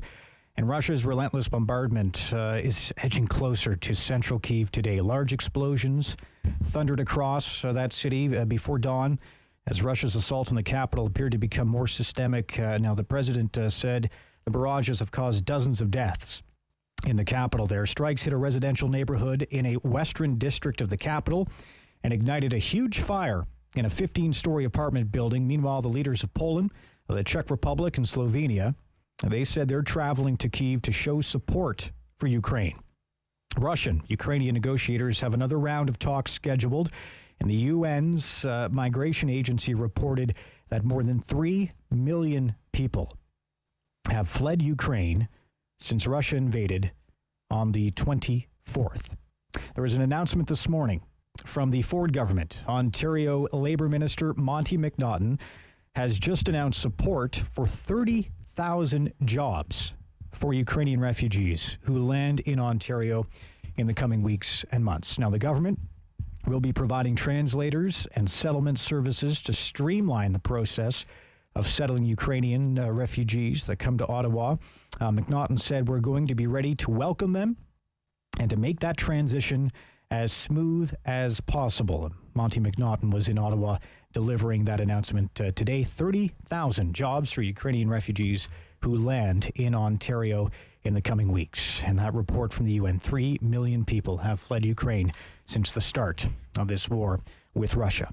So we will carry that announcement live coming up this morning, the expected virtual address to Parliament from the Ukrainian president right here on City News. The day is expected to kick off around 11:15. We'll have remarks by the Prime Minister, Justin Trudeau, to be followed by Zelenskyy's speech. You can listen to it live right here on City News. You can also stream us on the Radio Player Canada app or on our website as well. And we'll have all that coming up after Michael Taube in the news next at 11 right here on The Rob Snow Show. I'm Mark Day in for Rob.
News in Ottawa and the Valley. This is City News, now on 101.1 FM and 1310 AM. This is Tuesday, the 15th of March. Good morning, I'm Jason White. Right now in Ottawa, mostly cloudy and it's zero in Smiths Falls. Here's what's making news in Ottawa and the Valley. Ukraine's president will soon deliver a historic speech to a joint session of Parliament. We'll carry that speech live here on City News around 11:15 this morning. But first, City News Parliament Hill reporter Cormac McSweeney with a preview. The doors to the House of Commons are opened, and MPs, senators, and dignitaries are now arriving to hear this historic address. Despite the heavy attacks on his country, Ukrainian President Volodomyr Zelenskyy is expected to give thanks to Canada for its support through this conflict and deliver a message of hope that they will win. Conservative MP Michael Chong tells me the speech comes at a pivotal moment in history when an ally is standing up for our shared political values. A belief in human rights and freedoms and a belief in the rule of law. All those are under attack. But it's believed Zelenskyy will also use this speech to ask Canada for more military and humanitarian assistance. Parliamentary Secretary to Foreign Affairs Rob Oliphant says the federal government will step up. Everything is on the table. We will continue to be there for Ukraine. The Prime Minister will first make a speech and introduce Zelenskyy after the Ukrainian president's address. We will hear from the Speaker of the House and Senate as well as opposition leaders. The federal government has invited members of the Ukrainian Canadian community from across our country to attend. Cormac McSweeney, Parliament Hill. City News Time 11:02. About half of Canadian respondents to a recent online poll say they think a diplomatic end to the war in Ukraine is possible, but nearly 75% say they believe NATO allies should prepare for military intervention. The same percentage worry that the situation could lead to a third world war. The Leger poll also finds 65% are in favor of Canada imposing more severe sanctions against Russia, even if it means higher gas prices. The mask mandate will lift in Ottawa's classrooms on Monday after a motion failed last night at a special meeting of the Ottawa Carleton District School Board. The board's chair, Lynn Scott, tells City News how the vote went down. It was a tied vote, which means that it failed. And I think that mirrors the division that we hear in the community generally. The board will now write a letter to the province asking for an extension to the mask mandate. Scott explains if they're lifting masking, physical distancing, and cohorting requirements all at the same time. And she says they'd like to see some date before doing that. They're asking for an answer this week. One of the newest candidates running for the federal Conservative Party leadership has tested positive for COVID-19. Former leader and former Quebec Premier Jean Charest announced the news last night on Twitter, saying his symptoms are mild. He says his wife has tested negative. Charest launched his leadership bid last Thursday in Calgary in a room with at least 100 unmasked supporters. He says he'll be campaigning from home for the next few days as per public health guidelines until he tests negative. Time now for a check of the forecast. Here's meteorologist Jill Taylor. There's still a chance of a few flurries or showers. Will climb to +3 for the high today. That's above average. The average high is about 2 degrees and all the way up to 8 degrees for the high tomorrow. It will be rather cloudy, though, a light southwest wind. Thursday, St. Patrick's Day, cloudy, some showers, mainly for the evening, quite mild. A brisk wind out of the southwest could climb to 14 degrees on Thursday. For today, the high +3. Right now, it's overcast and 0 in Ottawa, 2 degrees in Smiths Falls. I'm Jason White. For news anytime, follow up online at ottawa.citynews.ca. The world is changing. So keep up with Rob. The Rob Snow Show returns on Rogers TV and City News, 101.1 FM and 1310 AM. And welcome back. Mark Day in for Rob today. Ukrainian President Zelenskyy scheduled to make that virtual address to Parliament coming up. About 10 minutes from now, we'll take you live there, commercial-free, right here on City News. The Prime Minister, Speakers of the House and Senate, and the 4 opposition leaders will also deliver speeches about the war in Ukraine as well. Michael Taube, columnist with Troy Media, Loonie Politics, former speechwriter for Stephen Harper, joins us for a weekly segment. Hello, my friend. How are you? I'm good, Mark. How are you doing? I'm good. Great to hear your voice again. And the Conservative leadership race. I'm not sure what happened yesterday, but this race went from 0 to 100 with about 5 tweets. What's your reaction to the battle online between Poilievre and Patrick Brown? Yeah, this is going to be a vicious one, whether or not you have a role in it or you have an interest in it. Even as an outsider, some people will just sort of look at it and say, boy, this is really different. This has been coming a long time, Mark. This leadership race is going to be for a battle for the heart and soul of the party, I believe. And we saw little elements of it in 2020 when Peter MacKay, Aaron O'Toole, Leslie Lewis and Derek Sloan ran, which was ultimately won by Mr. O'Toole, there's just obviously a lot of ideological components under this big tent. You know, there's always, every political party obviously has different people on the left, different people sort of on the right, or some people in the center. You have single-issue people. Conservatives in their big tent obviously have, you know, red Tories, which are left-leaning, blue Tories, which are right-leaning, libertarians, the few remaining classical liberals around, some right-leaning independents, et cetera, et cetera. And in a nutshell, everyone obviously wants to ensure not only that they're heard, but that they're also the guiding force of the party. And as politics becomes more ideological over time, which it has been, I think we can sort of say that things like this were budding, things like this have been brewing for a while, and now they've exploded. But it makes it more interesting as well, because in the one sense, there'll be a lot of discussion about different sorts of policies. What is the direction or the policy direction that the Conservative Party should follow? You will also obviously get an element of nastiness, that's unavoidable, which will then sort of show which conservative brand or which conservative leaders or thinkers are quote-unquote the right ones or the ones that the party itself should follow. For everyone to come out and say, as some have been, that, well, you know, they're all running as conservatives, we should regard them as such, you know, for people like me who tend to be pretty ideological, that it's never been that way and it never has been that way. But again, because politics has changed so much, I find that a lot of the party membership has gravitated in that direction.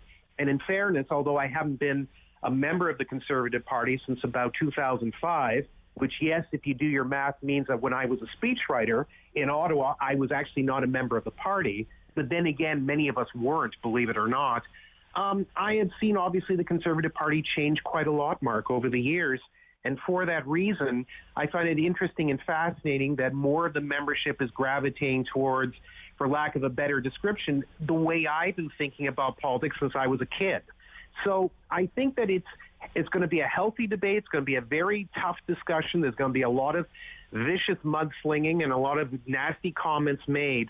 But in the end, it will, at least if nothing else, when someone is chosen in September, it'll show that the Conservative Party at least has a direction that hopefully most of the membership will be comfortable with. Yeah, vicious mudslinging in politics kind of goes hand in hand. Do you worry that, you know, this kind of public bashing just fuels liberal attack ads down the line? It might, but unfortunately, that's just sort of the way it is. I mean, in fact, if anything, we're now seeing that same sort of feeling or sentiment existing in other parties. I mean, the Liberals, for all their chatter, they have it too. We've seen that since the break between Jean Chrétien and Paul Martin many years ago. The NDP has always had it because the NDP, much like the Conservatives in Canada, tend to be very ideological. And we've had, you know, they've had different things where the waffle movement has been very prominent in the NDP in the past. And you've obviously had certain NDP candidates who've run either for the federal provincial leadership, who were heavily or directly tied to union leaders, others who were not, some who called for more of a role for small business, some who would have nothing to do with it. Mm-hmm. And, you know, the Greens have it, the Bloc Québécois has it. There's different elements in every party. But, yeah, will the Liberals use some of this stuff as an attack ad? For sure. But then again, when it comes to Justin Trudeau, Conservatives have plenty of attack ads that have already come out and are waiting in the wings, no matter who becomes leader. It's interesting with Poilievre and Patrick Brown. I mean, both were MPs. Yep. Brown for Barrie under Stephen Harper in his caucus. He was a backbencher. He never held any portfolios. No, he didn't. Whereas Poilievre has. What are each of these candidates trying to do in terms of framing the other in this race? Do you think? Well, I mean, they're not the only two. I mean, we should also throw in Jean Charest, Leslie Lewis, and others. There are some who are obviously going to capture a certain percentage of the votes. But if we're just going to look at Brown and Poilievre as two separate entities, I mean, Brown is obviously going to go more for the red Tory or moderate Tory type of vote. So he'll try to sort of work within the same strategy that he used when he became Ontario PC leader, which is to build support within, as I said, centrist Tories and also a lot of ethnic and religious communities, which is the way he's always been successful. He's very much like Well, Jason Kenney, who's now the Premier of Alberta, but when he was a Conservative MP and a Conservative cabinet minister, he built a very large ethnic outreach program. Patrick Brown, to his credit, has built sort of a smaller sized one, but he's been running with it, and that's how he became Ontario PC leader, and quite frankly, it's how he became the mayor of Brampton. Through those modes. So he's going to build it that way, whereas Pierre Poilievre is obviously going to go more for the grassroots membership, who tend to be blue Tories or right-leaning, who want smaller government, less taxes, more individual rights and freedoms, a more muscular foreign policy, a strong belief in the free market economy, et cetera, et cetera. Many of the ideas that many Conservatives believe in. And he's also going to try to show, I think, certain links to previous leaders, including my old friend and boss, Stephen Harper, to show that the consistent small c conservative message that has governed the Conservative Party to date is also going to be a part of Pierre Poilievre's leadership if he ultimately wins. So I think that's how it's probably going to divide out.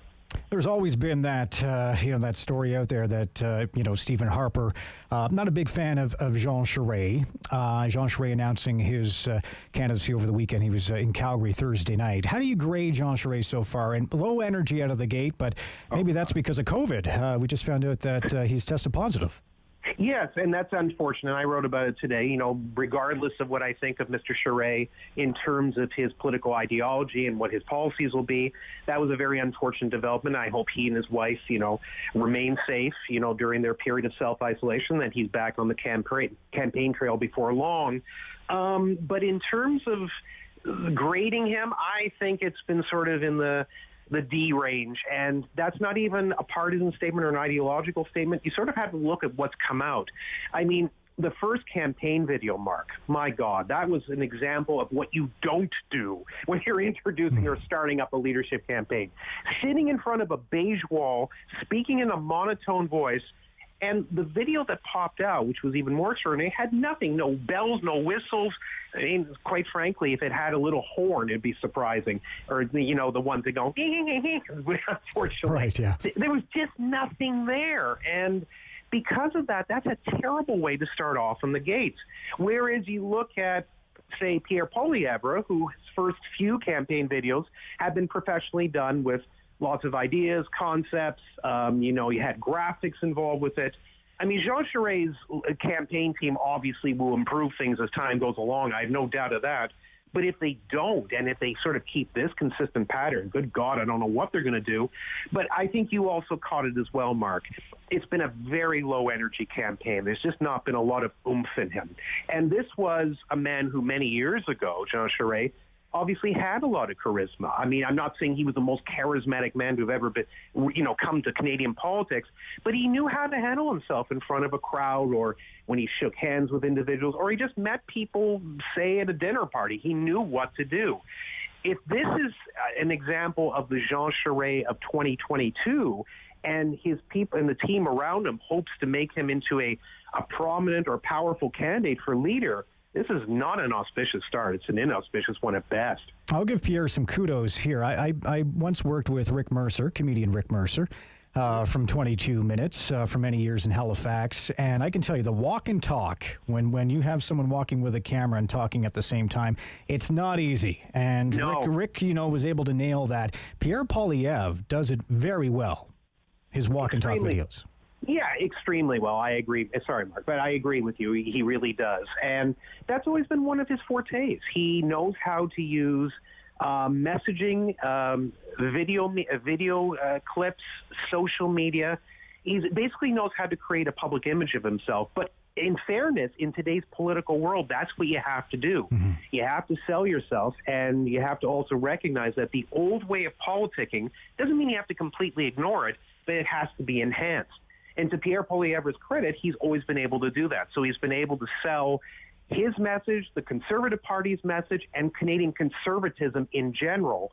And for those reasons, he's able to get a wider audience with a more professional outlook and an output that's more professional as well. It's very, very hard to compete with him. It doesn't mean that obviously people like, say, a Patrick Brown won't be able to, or a Leslyn Lewis or someone of that nature. I think for Jean Charest, it's going to be harder unless he just changes either what he's done to start with or rectifies whatever the mistakes he's made, if they even acknowledge that they've made some mistakes, which I think most people on the right and the left seem to have said. But Poilievre is really a master at this stuff, and one of the best I've ever seen, certainly not only of his age group, but of the recent slew of politicians that have come forward.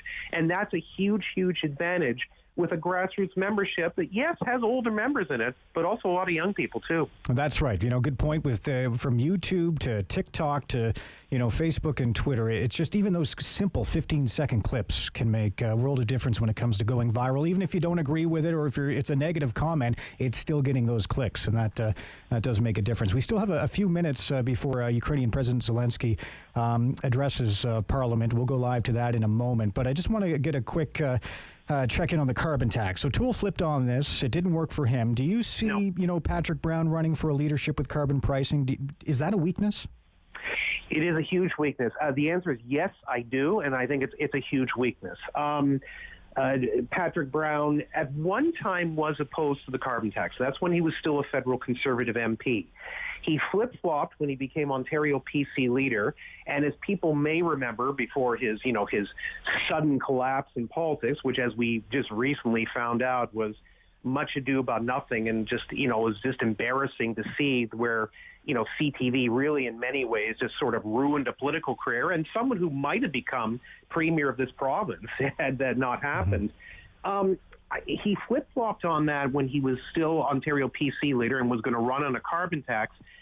I think that even though he knows that the vast amount of the party membership does not support it, not just because Prime Minister Justin Trudeau and the Liberals put it in, but because they just don't agree with the concept in general, and I don't blame them. A carbon tax is not beneficial to the system. It does not improve the economy, and it does not improve the environment, because our carbon footprint in this country is very small. In the world, Canada is roughly about 1.7% of all carbon dioxide or carbon output, which is very, very minor. So even if we, quote unquote, do our bit, which some people seem to be content with, a carbon tax really doesn't do much other than just increase the price of the pumps, which costs us a lot of money. I think he would be foolish to run on this. I think that Jean Charest would be foolish to run on it. I think any of the leadership candidates would be foolish. Could I see Patrick Brown doing the same thing that he did in Ontario? Yes, I can, and I think that's probably what's going to happen federally. And if he does, it's going to be not only a very hard sell, it could really cost him badly with people who are going to straddle the fence during this leadership race and maybe looking for something different. Maybe they're not completely convinced, for example, that Pierre Poilievre, Leslyn Lewis, Jean Charest, whomever is the right choice, and they're looking for somebody else. If Patrick Brown comes out right in center with a carbon tax or a support for it, I think it's going to hurt him very, very badly. Well, we still have a few months to go before September 10th. Ranked ballot. Do you think this is going to be a second ballot decision? I think so. Yeah. And the only reason is because there's a lot of candidates, Mark. If it turns out to only be, let's say, a 3-person race and others drop out, then there's a chance you could have a first ballot victory. But I think based on the system and the fact that there are going to be a lot of smaller candidates who won't necessarily take a lot of votes under the ranked point system that they're going to be utilizing, which is the same system, if people are wondering, that Doug Ford successfully used when he won the Ontario PC leadership over Christine Elliott. It's an example of where you don't have to win the popular vote or get the most votes and the most ridings to actually become leader, just on the way the point system is weighted. But I think that basically we are probably looking at a second ballot decision unless a lot of candidates drop out before September. But we'll see. All right, Michael, always great to touch base with you. Great to speak with you again. My pleasure, Mark. Take good care. Okay, Michael Taube, columnist with Troy Media and Loonie Politics, former speechwriter for Stephen Harper. The Ukrainian President Zelenskyy is about to address Parliament. We are expecting to hear from all 4 members of the parties, as well as the Prime Minister, Justin Trudeau. Anthony Rota, the Speaker of the House, is now up in Parliament. Let's take you live. Honourable Prime Minister. Here's the Prime Minister. Speaker. Chers parlementaires. Dear parliamentarians, friends and colleagues, good morning, and thank you for being here today to welcome a courageous and exceptional leader. Zelenskyy, on behalf of parliamentarians and on behalf of all Canadians, it is an honor to welcome you to our House. Mr. President, Volodymyr, you are a friend. Canadians and Ukrainians are friends, and they have been for a long time. Our people share deep historical ties. In the early 20th century, a massive wave of Ukrainian immigrants came to Canada. Many of them settled in the Canadian prairies. They worked the land. They built churches distinguished by their beautiful spires, and they helped shape Canada in significant ways.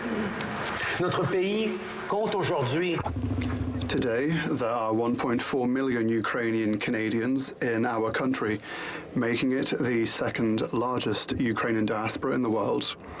Whether as farmers, producers, scientists, community leaders, athletes, or frontline workers, Ukrainian Canadians continue to make a tremendous contribution to our country.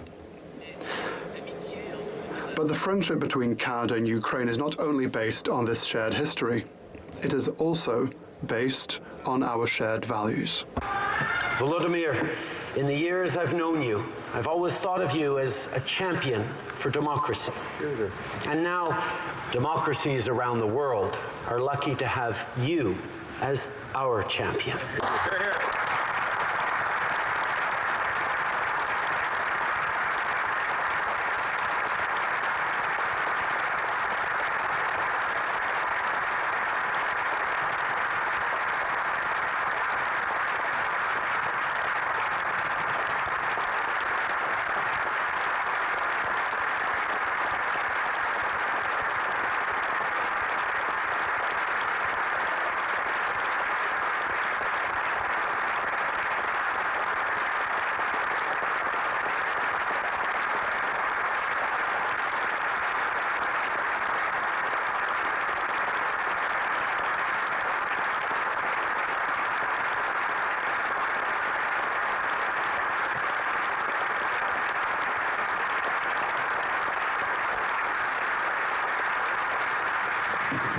Your courage and the courage of your people inspires us all.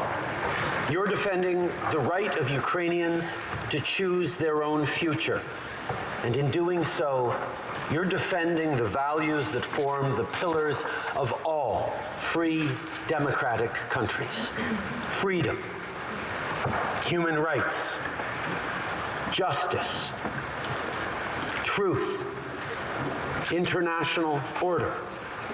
These are the values you're risking your life for as you fight for Ukraine and Ukrainians. Beyond that, you're inspiring democracies and democratic leaders around the world to be more courageous, more united, and to fight harder for what we believe in.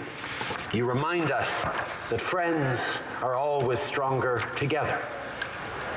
With allies and partners, we're imposing crippling sanctions to make sure Putin and his enablers in Russia and Belarus are held accountable. Today, in line with our European Union partners, I can announce that we have imposed severe sanctions on 15 new Russian officials, including government and military elites who are complicit in this illegal war. Canada will continue to support Ukraine with military equipment as well as financial and humanitarian assistance. And we will be there to help rebuild once the aggressor is repelled. In Canada, we like to root for the underdog. We believe that when a cause is just and right, it will always prevail, no matter the size of the opponent. This doesn't mean it'll be easy. Ukrainians are already paying incalculable human costs. This illegal and unnecessary war is a grave mistake, and Putin must stop it now.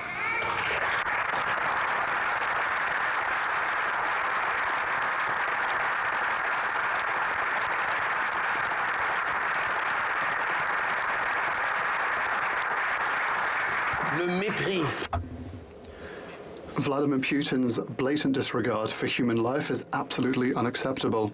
Canada continues to demand that Russia stop targeting civilians and end this unjustifiable war. Ukrainians are standing up to authoritarianism. And as parliamentarians united in this House today, and all Canadians, we stand with you. As friends, you can count on our unwavering and steadfast support. And now, it is my great privilege to introduce to you all the President of Ukraine, our friend, Volodymyr Zelenskyy.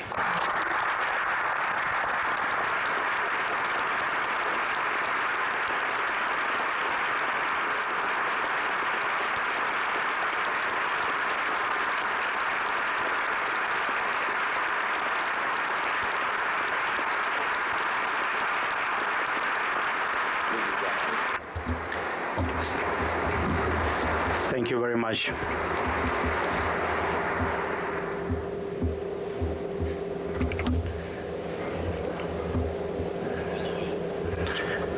Ladies and gentlemen,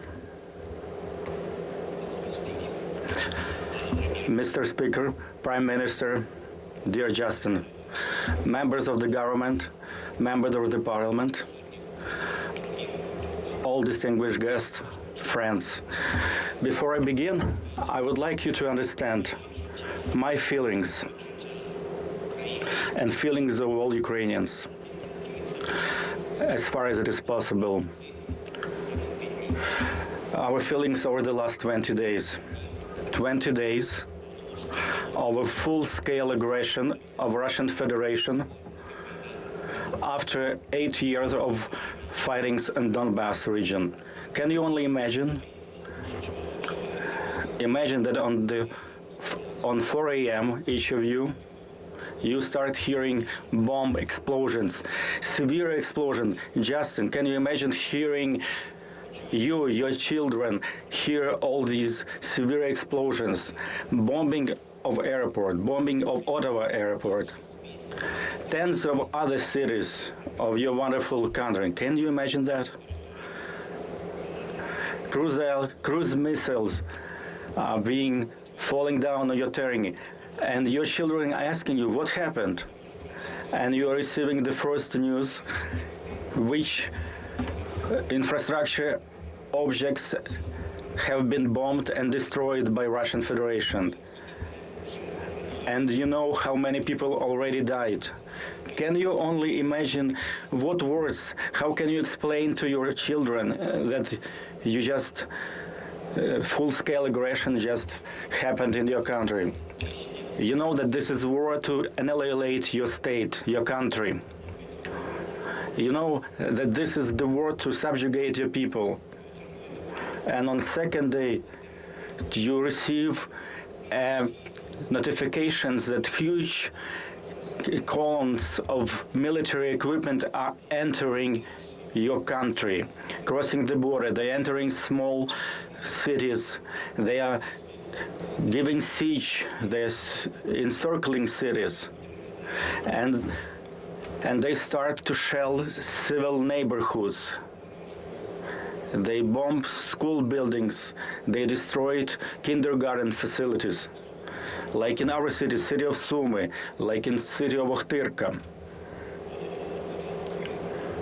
Imagine that someone is taking siege, laying siege to Vancouver.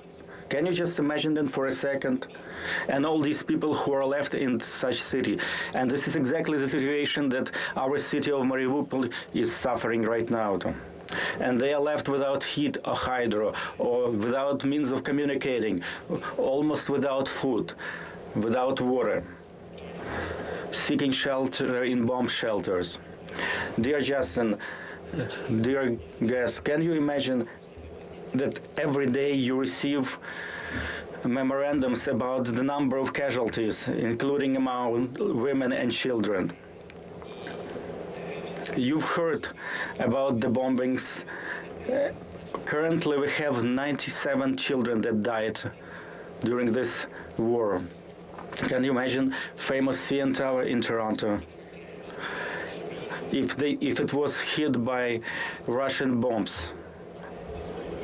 Of course, I don't wish this on anyone, but this is our reality in which we live. We have to contemplate, we have to see where the next bombing will take place. Your church square, we have a Freedom Square in the city of Carleton. Our Baben-Yar, the place where victims of Holocaust were buried, and it has been bombed by the Russians. Imagine that Canadian facilities have been bombed similarly as our buildings and memorial places are being bombed. A number of families have died. Every night is a horrible night. Russians are shelling from all kinds of artillery, from tanks. They're hitting civilian infrastructure. They're hitting big buildings. Can you imagine that there is a fire starting at a nuclear power plant, and that's exactly what happened in our country. Each city that they are marching through, they're taking down Ukrainian flags. Can you imagine someone taking down your Canadian flags in Montreal and other Canadian cities? I know that you all support Ukraine. We've been friends with you, Justin, but also I would like you to understand, and I would like you to feel this, what we feel every day. We want to live, and we want to be victorious. We want to prevail for the sake of life. Can you imagine when you call your friends, your friendly nation, and you ask, please close the sky, close the airspace, please stop the bombing. How many more cruise missiles have to fall on our cities until you make this happen? And they, in return, they express their deep concerns about the situation. When we talk with our partners, and they say, please hold on a little longer.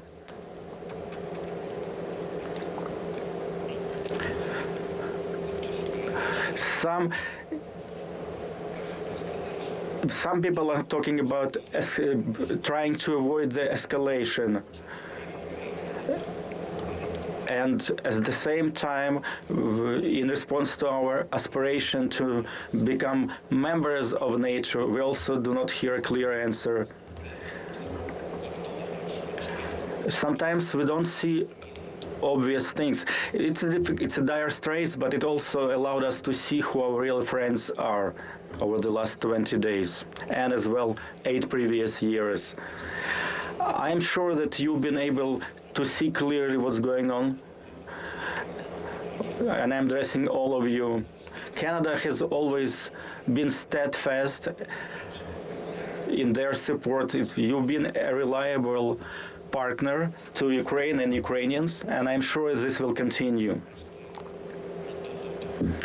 You've offered your help, your assistance at our earliest request. You supply us with the military assistance, with humanitarian assistance. You've imposed serious sanctions. At the same time, we see that, unfortunately, they did not bring the end to the war. You can see that our cities like Kharkiv, Mariupol, and many other cities are not protected just like your cities are protected. Edmonton, Vancouver. You can see that Kyiv is being shelled and bombed. Ivano-Frankivsk. It used to be, we were a very peaceful country, peaceful cities, but now they're being constantly bombarded. Basically, what I'm trying to say that you all need to do more to stop Russia, to protect Ukraine, and by doing that, to protect Europe from Russian threat. They're destroying everything, memorial complexes, schools, hospitals, housing complex. They already killed 97 Ukrainian children. We are not asking for much. We're asking for justice, for real support, which will help us to prevail, to defend, to save life all of the world. Canada is leading in these efforts, and I'm hoping that other countries will follow the same suit. We're asking for more of your leadership, and please take more, greater part in these efforts, Justin and all of our friends of Ukraine, all friends of the truth. Please understand how important it is for us to close our airspace from Russian missiles and Russian aircrafts. I hope you can understand. I hope you can increase your efforts. You can increase sanctions so they will not have a single dollar to fund their war effort. Commercial entities should not be working in Russia. Probably you know better than many in any other countries that this attack on Ukraine, it's their attempt to annihilate Ukrainian people, and there is nothing else to it. This is their main objective. It's actually the war against Ukrainian people. And it's an attempt to destroy everything that we as Ukrainians do. It's an attempt to destroy our future, to destroy our nation, our character. You Canadians, you know very well all this. That's why I'm asking you, please do not stop in your efforts. Please expand your efforts to bring back peace in our peaceful country. I believe, and I know that you can do it, and we are part of the anti-war coalition, and jointly I'm sure that we'll achieve results. I would like to also ask our Ukrainian diaspora in Canada. This is a historical moment, and we need your support, your practical support. And we hope that with your practical steps you will show that you are part of the modern Ukrainian history. Please remember, this is a practical modern-day history of Ukraine. We want to live, we want to have peace. I'm grateful to every one of you in the Parliament of Canada who is present there, to every Canadian citizen. I am very grateful to you, Justin. I am grateful to Canadian people, and I am confident that together we will overcome and will be victorious. Glory to Ukraine. Thank you to Canada.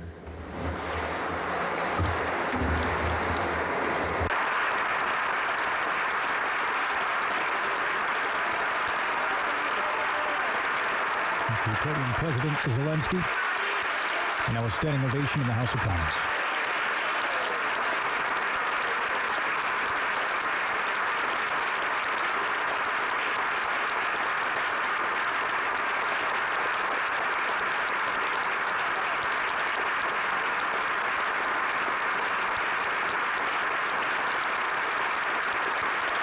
You are listening to City News.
listening live to City News. Thank you, Mr. President.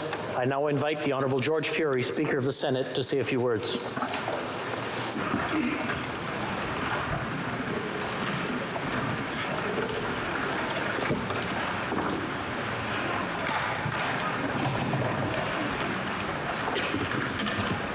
President Zelenskyy, Prime Minister Trudeau,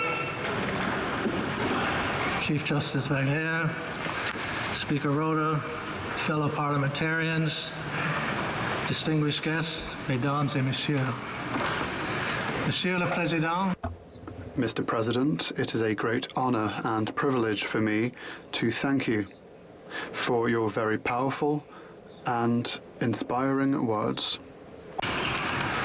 On behalf of all senators, members of the House of Commons, and indeed on behalf of all Canadians, it is my honor and privilege to thank you for your very powerful and inspiring words today.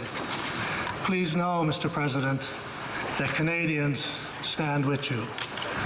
We know what is at stake.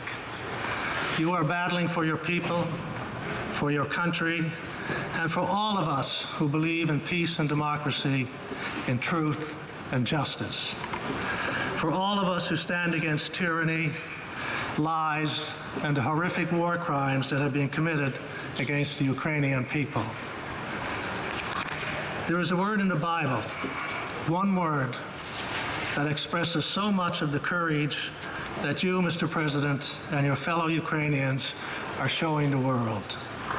In the original Hebrew, the word is hineni. Literally, it means, here I stand. It was said by the great Old Testament leaders when called upon to lead their people. It is a statement of stepping up to leadership in the face of overwhelming odds. It is clearly what you are saying, Mr. President, by your actions, and what all Ukrainians are saying in this terrible time of crisis. The world is witnessing a Ukraine united more than ever in common cause to secure its place among the family of nations. As Prime Minister Trudeau has made clear by his words and actions, Canada stands with you. I know I speak on behalf of all Canadians when I express our admiration for the leadership and courage you have demonstrated as the Ukrainian people struggle to repel a brutal and illegal invasion. You have shown the world that Ukraine will not cower, will not falter, and will not be defeated. The heart and soul of Ukraine are strong. Canada recognizes your fortitude, your resilience, and your strength of purpose. Canada stands with Ukraine and her many allies in the pursuit of a swift and peaceful resolution to this conflict. This resolve rests upon our shared commitment to democracy, to human rights, and to the sovereign equality of all nations. For Canadians, Ukraine is permanently woven into the fabric of our culture. Ukraine, simply put, is family. Mr. President, to you and the people of Ukraine, please be assured of our solidarity in the days and weeks ahead. Merci, Monsieur le Président, pour votre... Thank you, Mr. President, for your great strength and your great courage. Thank you once again for your courage and determination in the face of this horrific onslaught, and for your inspiring words to Canada and indeed to the world today. Slava Ukraini.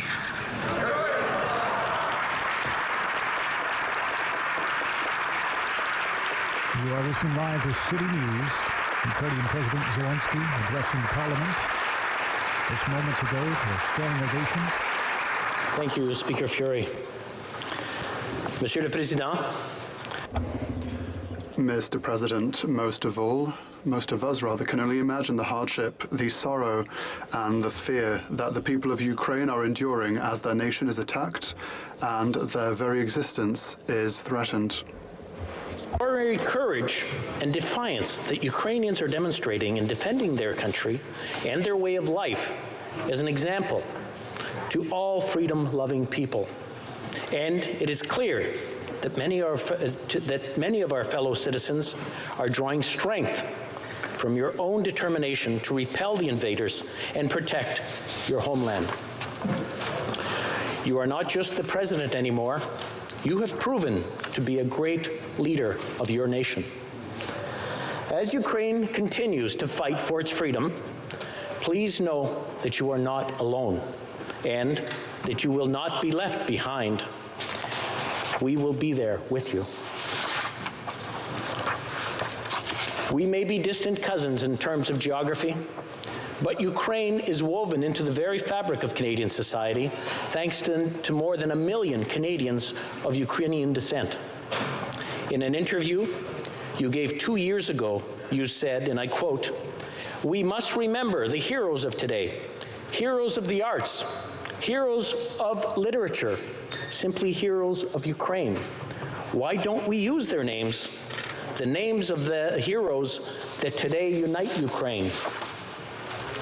To the people of Ukraine, to your friends in Canada and around the world, you, Volodomyr Zelenskyy, are one of those heroes. Heroyam Slava. Au nom de tous les parlements. On behalf of all parliamentarians, thank you for having addressed the people of Canada and for showing us the true meaning of courage, freedom, and patriotism. May we prove worthy of the friendship between our people and our countries. Slava Ukraini. Merci. Merci. Thank you. Дякую. And listening to the Speaker of the House, Anthony Rota, delivering those remarks. It's 11:47. You're listening to City News. I now invite the Honourable Candice Bergen, Interim Leader of the Official Opposition, to address us. Thank you very much, Mr. Speaker. I would like to begin by first and foremost stating on behalf of my Conservative caucus our complete admiration and respect for the people and the nation of Ukraine. And to President Zelenskyy, let me express to you how much I admire your courage and your sacrificial leadership at this critical time in Ukraine's history. The kind of leadership that you are showing, sir, is very rare, and it serves as an inspiration to all of us who are elected. You are the leader of Ukraine for such a time as this, and we remain indebted to you. Monsieur le Président Zelenskyy.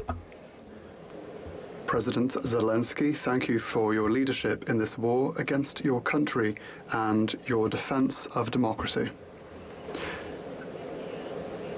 The official opposition stands with Ukraine. It is our duty.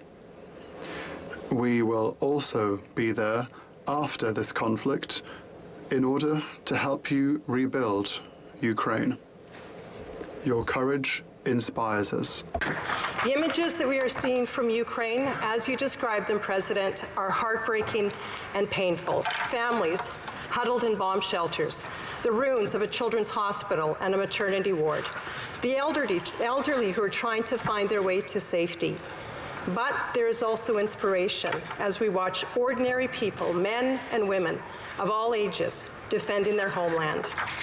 We are witnesses to the strength and the defiance of Ukrainians standing up for their freedom, their independence, and their sovereignty. Ukrainians aren't just fighting to defend themselves. Let's be very clear. They are defending all of Europe, because Putin's brutal attack on Ukraine is an attack on all of us. That's the lesson history has taught us, and one we cannot ignore.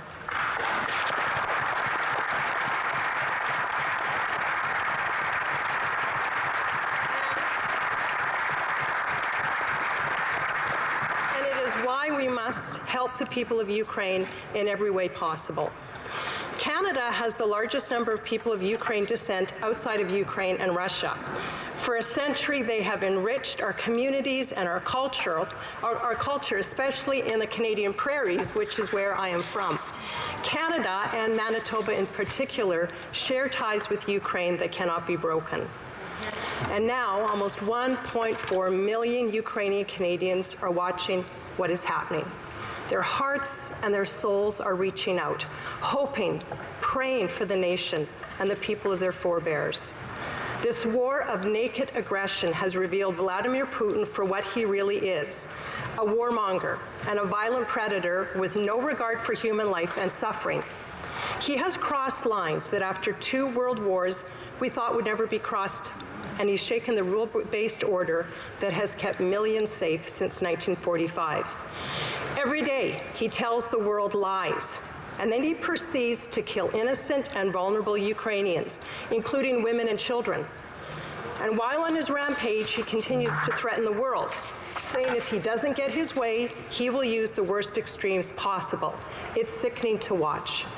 Putin must be brought to justice. He must be held to account for his crimes against humanity at the International Criminal Court at The Hague.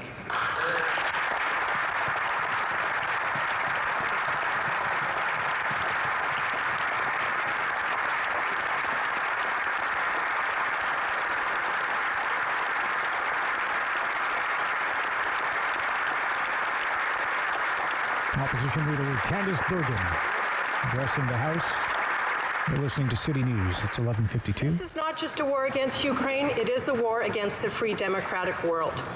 We must stand with Ukraine. It is not a choice, it is a moral duty.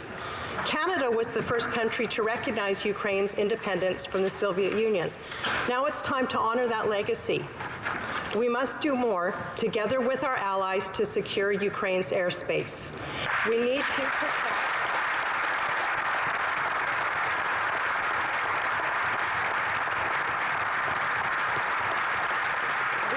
protect at a minimum the airspace over the humanitarian corridors so that Ukrainians can seek safe passage away from the war zones and to allow humanitarian relief to reach those areas under siege. Canada must do whatever it can to cut through any red tape and welcome Ukrainians who are fleeing. Although we all know that what Ukrainians want most is to be able to live in their home nation, free, sovereign, and peaceful. President Zelenskyy,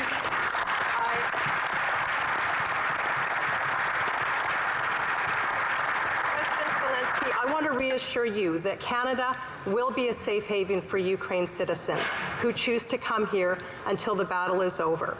While they are in Canada, we will cherish them, care for them, provide for them purpose and hope, and when it is time, they will return to their beloved Ukraine and their families. This is our pledge to you.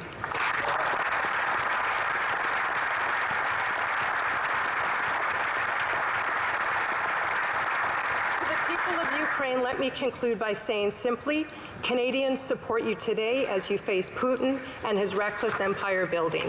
Conservatives stand shoulder to shoulder with Ukraine, and we will continue to support you when this terrible conflict finally ends and you rebuild your homes and communities. Your courage and faith and your fortitude in the face of adversity are an inspiration to all of us. Slava Ukraini, glory to Ukraine, glory to the heroes. Keep fighting, keep believing, keep hoping. Thank you. Conservative interim leader Candice Bergen delivering her address. You may have heard during Zelensky's speech, you could hear calls out. That was the Ukrainian Canadians in the public gallery who were saying, glory to Ukraine, glory to the heroes. That sentiment just echoed by Bergen in her address to Parliament. Thank you, Ms. Bergen. J'invite maintenant le chef du... I now ask the leader of the Bloc Québécois, Mr. Yves-François Blanchet, to take the floor. Thank you, Mr. Speaker. Esteemed colleagues, Mr. Speaker, and especially Mr. President, it is difficult for me today to express myself in simple words that cannot carry or express all the sadness, all the indignation, all the anger roused by the dirty war inflicted on your great nation, on your great people. It is difficult for me to admit to a certain powerlessness as well, a powerlessness to do much more than express our compassion, our desire, which is only a shadow of yours, to wake us all up from this nightmare that inhabits our screens on a daily basis. Of course, the Quebec nation, it is safe to say, I believe, is massively behind you. massively behind your people. Of course, we have asked and support the will that Canada act in the only valid way in concert with the free countries of this world and with major international organizations, whether economic, military, or humanitarian. Of course, we also call for ever more severe economic sanctions. This so that it is from within Russia itself, through balanced negotiations, that this senseless aggression will come to an end. We strongly urge the Canadian government to ease the obstacles to welcoming refugees from Ukraine. In Quebec and in Canada, there are people, there are families, there's the diaspora that wishes to welcome these refugees. We also need a humanitarian bridge between your territory and ours. It is with dismay that we have also heard your call for more weapons. You are entitled to them. You need them. The Quebec nation is peaceful. The Ukrainian nation is peaceful. You've been listening live to City News. Ukrainian President Volodomyr Zelenskyy pleaded with Canadians to imagine the terror and horror unfolding in his country in an emotional address to Parliament. As heard live in City News, Zelenskyy addressing a special joint session of Parliament by video link from Ukraine, where the Russian invasion is now into its 20th day. The House of Commons packed for the first time in 2 years, with dozens of invited guests in their public galleries and most MPs taking their seats in person. And what Prime Minister Justin Trudeau says is a show of Canadian unity to support Ukraine. Zelenskyy asking Canadians to imagine what it is like to have your cities bombed, your homes burned, your cities destroyed. Russia, says Zelenskyy, is trying to annihilate Ukraine. Zelenskyy says he is grateful to the Canadian government, but is desperate for more help, including a no-fly zone, to stop Russian planes and missiles. We'll have more coverage coming up on City News. This program is brought to you by